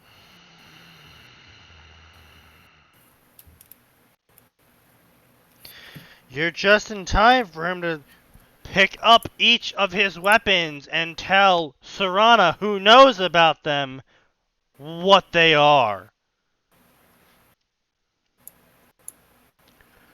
He picked up Harkon's sword, and the mace of Molag Bal for the meat bags, a Stalrim battle axe I call Blizzard's Wrath, which enchanted it with chaos and frost damage for the bigger, tougher enemies. Dwarven Black Bow of Faith, usually for long engagements or when I am rarely in low health / stamina / magicla.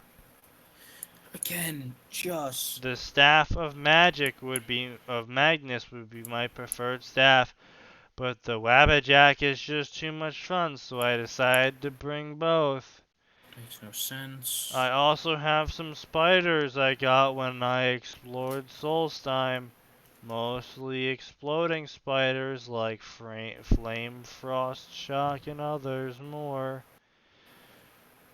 Serana looked at the Dragonborn, baffled at what he just showed her. You must have been having fun then for the last 20 years, huh, Brynjar? She asked, amused.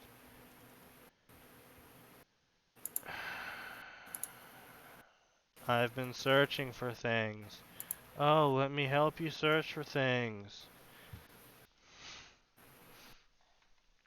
I've been jotting down a message a dream tells me.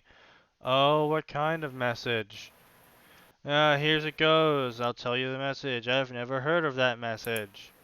Even the Orioles, not capitalized, bow.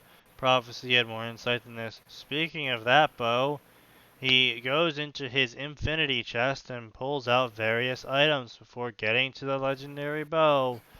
I might take this along with me on my adventures just in case. I don't know. It's just that Serana starts to say, but then quickly drops it.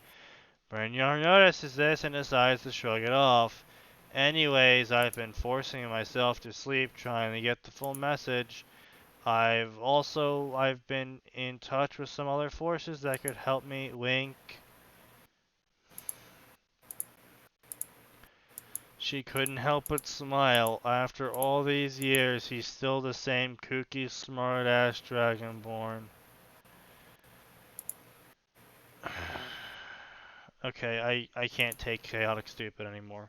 I'm done with chaotic. I was gonna say, we've been... Don't do chaotic stupid! Stupid! I was gonna say, this has taken up the entire show. Our souls are dead. That's find another fucking story. No, seriously, Um, look, it's been the entire show on Oh, this well. nonsense. It has been the entire show. Well, do we have anything else in writing terms to talk about before we end the show then? Got another No, 20-ish, I mean, this is everything we've had 10-ish problems minutes. with. Yeah. Sorry about that, folks, that it took up a whole 2 hours. I'm sure you weren't exactly excited to listen to the same fucking story and the same fucking rants over and over about the same fucking story. But, you know, sometimes we just get so tilted that we just stick on the same story for 2 fucking hours. Because, Because it's just you know, typically, as you've seen before, we can get through 2 or 3 stories. But not only was this story a fucking shit show from the very first line, it was a shit show in nearly every single line, which induced rants out of us about all the shit they're fucking up. Normally, for this kind of story, I would leave a review. However, I can't be fucked to leave a review for this guy. Because I would put more effort into leaving that review than he did for that entire fucking story. And that is unacceptable. Oh, I do have something we can talk about. I do. We can talk about Deja Vu. I've been in this place before. That author that previously PM'd me Oh, Lord. sent me a new PM about the same review. Now, in case you're unaware of this saga I've found myself in, I have been PM'd by this author before from a review I've left on his self-insert story in which the OC is so fucking Mary Sue, she gives Mary Sue a run for her money almost. As a reminder, this story has the OC. Okay. This story, Twitch just did a massive dip. I'm like, Twitch, are you dying? This story's OC is genetically the most beautiful woman in the world. Is capable. To be fair, that's already an established thing. Oh, I know, but it's the total sum. Is capable of changing her looks to anything, including male, at will, in full control of all aspects of her body. And that was just what we knew in the first chapter. That was what we knew from the summary. Yeah, and she declared that she was going to marry Harry Potter in this story. And then I left a review pointing out the inconsistencies in how the characters act and told him to please cease. Now, he sent me, as you've seen before, in case you're unaware, I'll show it again. He sent me that nice little chunk up there, the green box right there, where he tries to rail against the points, quote-unquote, that I've made. I didn't really make any points. I said, hey, these guys are acting out of character. You know, by their canon. And you didn't really give us an in-story reason as to why they would be acting differently. So they're out of character. And I told him to cease. So there's not that many points for him to refute, but he came up with 5 out of the 1 I gave. and then said thousands of people love and adore his story. Even though only 100 at best favorited it, and only 13 people left reviews, and I was one of those people. I was going to say, now to be fair, we don't have access to his readership numbers. We don't. But we do have access to his favorites and follows. And if you adore a story, you're probably going to favorite and follow it. Just throwing that out there. At minimum, they're gonna follow it. Now, if he's like, oh, thousands adore this story because he's got literally, like, hundreds of reviews, but only, like, 100 favorites and followers, I'd be like, okay, and a lot of them are guest reviews. I'd be like, oh, okay, maybe a lot of guests really enjoy this. Fine. He has neither. So he's delusional, or she, probably she. She is delusional. As we see by their second response. Because in the first response, they reveal that not only is their character capable of shifting their body to anything at will, they are also the most beautiful person ever, and they're marrying the hero of the story. In their response to me, they also revealed that their character was a powerful seer that could see the future and gave herself a broken, quote-unquote, prophecy. So she remembered the prophecy that she gave herself.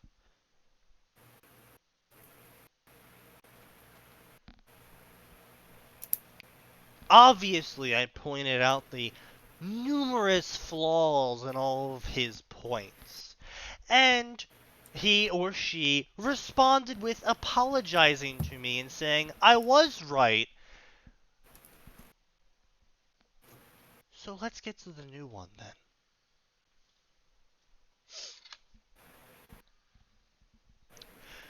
They started off the same as before. Amusing review. It actually makes less sense than my first few chapters. I think it was... okay, your review makes even less sense. Yeah, so they start off by attacking the sense of my review in both responses. Have you not done the research to find out that the Black family has a long list of metamorphs? No. They also take my critique from my previous PMs and insert it into this PM response, as if I had put that stuff into the review.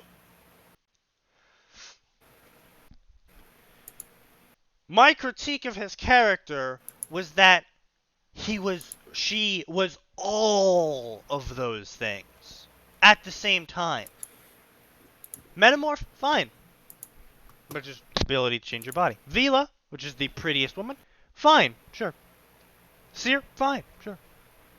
Metamorph, Seer, Vila, all at the same time. Yeah, fucking hold on, buddy. Wind it back a bit. No. Yeah. The key part. This is something I like to talk about as well. A key part of writing a fanfiction is to make sure, unless you are writing as it's called, a cracky story, or you are crossing universes, when you make an original character, ensure that the original character, when they enter the scene of the fiction they are being written into, they are not stronger. They are not, I would say, 75% less strong than the strongest person in the story. Yeah. Why would I say that? Well, you see, it's because the author had already set a precedent for the kind of characters that are realistically believable in the setting they have created. In the setting of J.K. Rowling, including all of her words of God, including Pottermore, including everything, not once has she ever indicated you can be a Seer Vila metamorph. So you can't. I was going to say, because correct me if I'm wrong, but at least for Vila and Metamorph, those are genetic, correct? All three are, actually. Oh, okay, so Seer is. Okay, so yes, literally impossible. However, theoretically, it could happen. But that's also being, like, theoretically, you could win the lottery while you're on a plane that's being struck by lightning while a meteor hits the cloud that's striking the lightning. Well, because again, Theoretically, it's possible to occur. well, no, because wouldn't she'd have to have multiple parents, correct? Then No, least no. one If parent. it was like, oh, her mother's mother was a seer, and her mom's a Vila, and her dad's side of the family was metamorph, and you can have multiple sources of genetics that pool Okay, into people, but yes, but the thing is, though, it is canonical. Metamorphs are super fucking rare. Seers have basically died out genetically. Like, true seers have died out genetically, basically. and even half a Vila, like it was so rare that at the No, Vila are actually hyper common. Because you're guaranteed to be a Vila if your mom is a Vila. Well, yeah, but wasn't it like even at the J.K. Triwizard Rowling, tournament, there was only J.K. one, Rowling right? is fucking dumb. She doesn't know how money or genetics work. Cause see, this is one moment where you do actually have to apply real world logic to this scenario, because J.K. Rowling said, "Oh well, you're 1/18th Vila, so you're 1/4 Vila if only your grandmother was Vila." Which, fine, okay, but there's a problem here. The Vila would die out in one generation then. You see the problem? Vila can only be female. There is no male Vila. Which means you cannot have a kid with another Vila. You need to have a kid with a non-Vila. Which, by J.K. Rowling's logic, would make the kid half Vila, and their kid 1/4 Vila. You will forever never have more than the original Vila. Because they all die, because they can't pass on their genes then properly. Now, so Fanon, this is where people were like, okay, J.K. Rowling, you're high. And J.K. Rowling herself admits she didn't know some things. Like, she came up with the galleon equals 5 pounds when it really would have equaled 50. Because she didn't know the worth of gold. Because, like, she's like, oh, it's actual gold, and it actually weighs this much. She gave the weight to it and everything. Okay, so that was just a case of not knowing how much actual gold is worth. Yeah. Which, okay, that's pretty freaking lazy, because I can look up... listen, Google has a currency converter. I can look up the price of gold right now. In fact... Yeah, I know, yeah. It was that. So that did spawn a lot of stories who were like, lol, I can totally abuse the shit out of this. The munchkinning that. But... Anyway, so fans were like, okay, no, J.K. Rowling, you have to take a back step to this. And they were just like, look, any child of Vila, any female child of Vila is Vila. Period. And it has to be done like that because, like as I said, it's canon that there's no males. So, either the Vila died out when they were first created, or every child that is female is Vila. Otherwise, it wouldn't make sense. Okay. So I wasn't wrong in that in the book they weren't super common because there was only the one when there were like 3 wizard schools together at the Triwizard tournament. So no. There was only one Vila, but that's because they were discriminated against heavily due to their innate magic of bewitching males. They are discriminated against heavily, and the only reason why Fleur is at Buxtons or whatever the fuck it's called, is because her father is next in line for Prime Minister of Magical France. Got it. Cool. Just making sure. Yeah, so it's a lot more like, oh well, we can't say no, your daughter can't come here because you'll just put her in anyway. yeah. Then will be known as the people who refused the Prime Minister of France's daughter. Yeah. But no, it is referred to in canon. You know, there are Vila enclaves basically, Right. and it's also the Vila are very common because they, on a majority, have girls as children. Well, I was gonna say it would make sense for that to be the case, given that it's, how they propagate. A genetic And predisposition if to that. they're and if it's a girl, it's Vila. But and so people were like inferred that maybe might also be a part of the discrimination against them, as bloodlines were very very heavily favored in magical societies because bloodlines carried magic like seers and metamorphs with them. And Vila could bewitch men and inject their own bloodline into theirs and might wipe out the metamorph gene of that bloodline. And also might prevent a heir for that house's family of ever being born because females. Right. So people are like, okay, well maybe that's another reason why people hate Vila. That's never been canonized, but that information that led up to that idea was there. So people were like taking the logical leap of, okay, maybe that's also contributing to their discrimination. Anyway. Ever read the fact that the black family are pure-blood supremacists, and as such, any child that grew up in the family would be at least partially believe the same? No. See, they're very condescending in this one, which I find hilarious because, Cirrus. Well, remember though, he was described as the black sheep of the family. Yeah, but their statement is implying that no one ever has not been racist towards Muggles in the black family.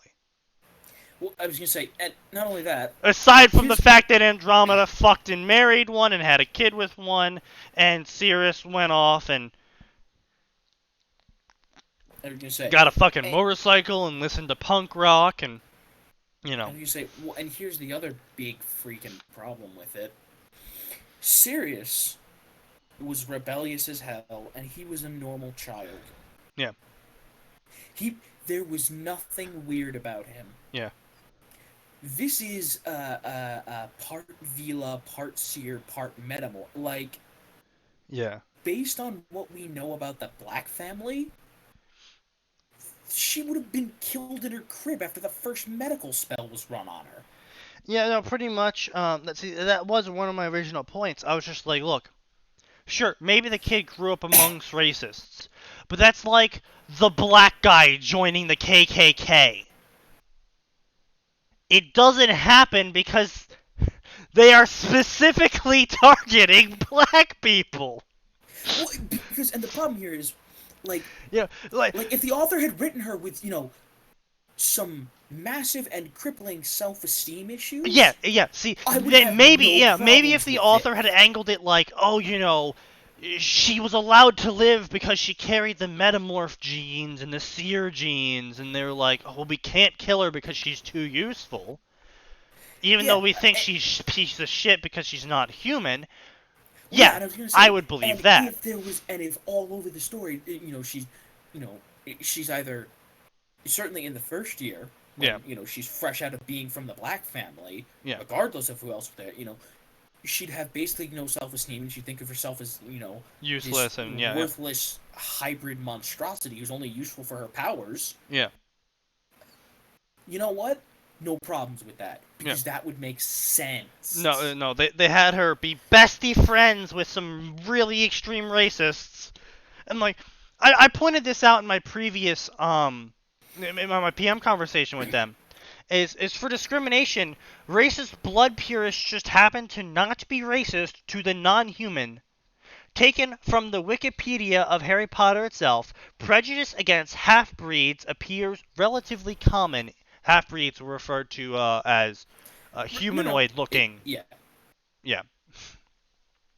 Half-breeds appears to be relatively common in the wizarding world, which is intolerant toward non-human peoples in general. So in general, even non-blood purists discriminate against Vila. So the extremist blood purists would discriminate more, not be accepting because they had the last name of Black. The last name of Black didn't help Sirius. It didn't help Andromeda. I was going to say, and even if we say, okay, you know what? After dealing with Sirius and then getting, another child that's a quote-unquote embarrassment, maybe some members of the Black family were like, hey guys, maybe we're wrong. Except they wouldn't. Yeah. I know you said maybe, but I'm just saying. It's a believable enough series of events that unfortunately, J.K. Rowling portrayed the Black family in a very black and white manner, as she is prone to, and pretty much said, nope, the Black family is just all evil, and Sirius is like the only good thing from it besides Andromeda's relationship. Right. But again, since this is a work of fan fiction, and it would involve something the author never covered, I'm saying, maybe I could buy that. You know what? Maybe the Blacks were like, alright, maybe we're, thinking about this the wrong way or going about this the wrong way. Fine. But you expect me to believe that all the super racist blood purists wouldn't be calling her a terrible half-breed monstrosity? Yeah. Because, here's the thing. Sirius Black still had serious emotional, but despite the fact that he knew his parents were evil. And see, the thing here is I'm gonna get to the rape in a second, but everything about the fact that she is the heiress for the Black family. She is known to be very close with the Malfoy family, and people just tend to not complain about her because of Lucius. There's a couple problems with that. A, you just said they were blood supremacists.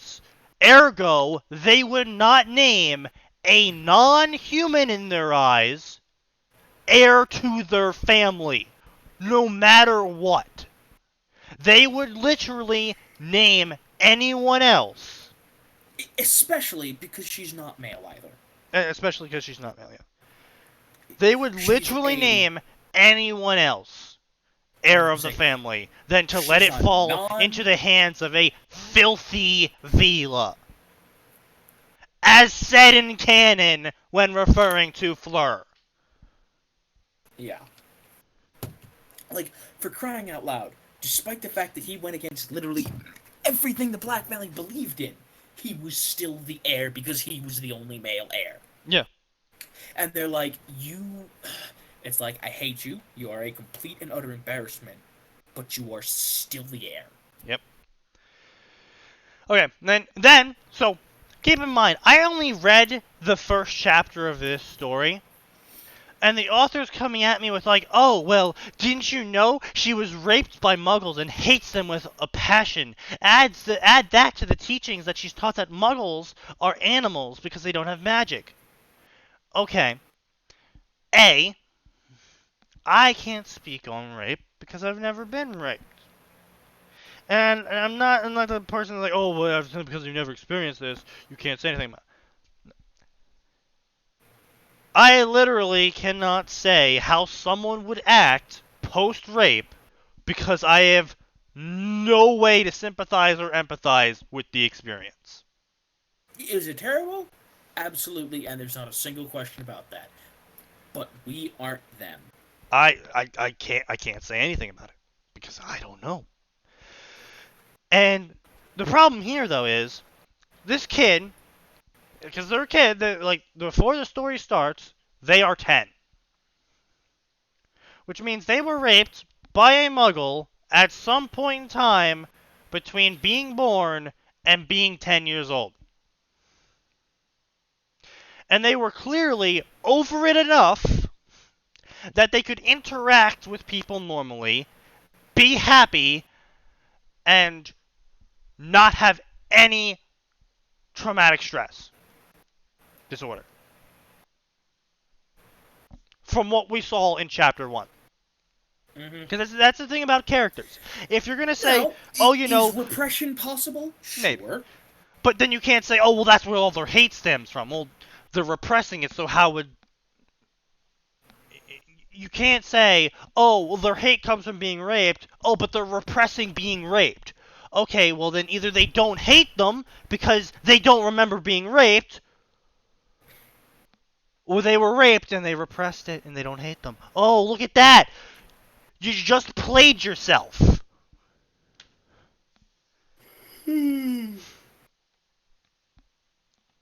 So, the point is that they were acting incredibly normal, which means it probably happened quite a while ago when they were, I would say, maybe 5 or 6 then. That would give enough time for a child to repress that event enough to act normally. I would estimate. Yeah. Not an educated guess, just ballparking this. So,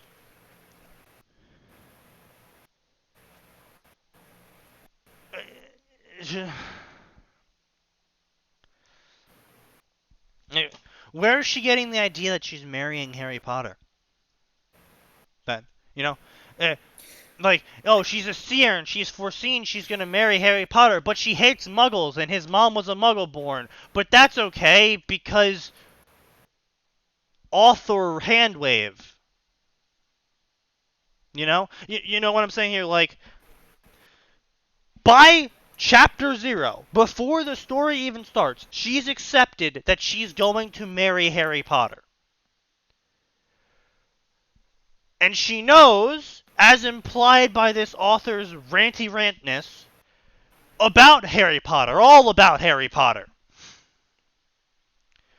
And knows, then, if she knows all about Harry Potter, that his mom was a Muggle-born, which would go against her belief system, which would make her not okay with it. How the fuck does this add up then? I'm a blood purist, but it's okay if I let me rephrase. Oh, I'm a part of the KKK, I hate black people, but it's okay if I marry this half-black person because reasons.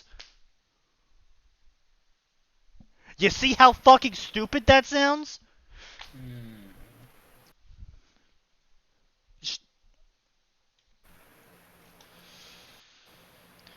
They rephrased the whole Ron scene where she does some Ron bashing, and I called her out on it, and she's like, you're dumb. This is not a self-insert. I simply use the first person perspective since it's easier to write thoughts. See, the problem there is typically I will believe people when they say it's not a self-insert if their character is realistic and not a power fantasy wank. You know what I mean? If someone writes a story, like a Star Wars story, and they're like, oh, they're a Jedi, they're an okay Jedi, they're not too good at the whole force pushing and shit, but they're really good at meditation and can sometimes get flashes of the future. It's like, okay, that's reasonable. Or if you went with, if you're like, they're really not good at it. In fact, they sometimes get dangerously close to the dark side, and they're very bad at the being emotionless part, and they're constantly getting reprimanded about that.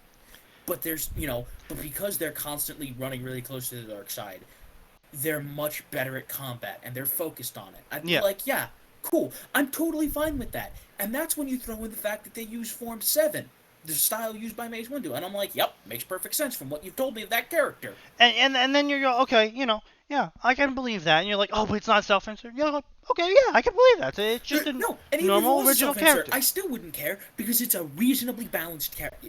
But that's what I'm saying though. If you'd be like, oh, it's not a self-insert. I can accept that because clearly it's just an original character. If it's a self-insert or not doesn't matter because it's a well-balanced original character. But if you come out and you go, yeah, my character, he's like 3 times stronger in the Force than Revan, and like pisses the Force, and like when he meditates, the universe stops in time, and he like sees the entire future and goes out and destroys the Star Forge before Revan can find it. And but it's not a self-insert. Yeah, bullshit. Like, once you get to that levels of power wank fantasy, you're not writing an original character. You're writing your fucking self into this story to power wank fantasy. There's a reason why it's called that. Yeah.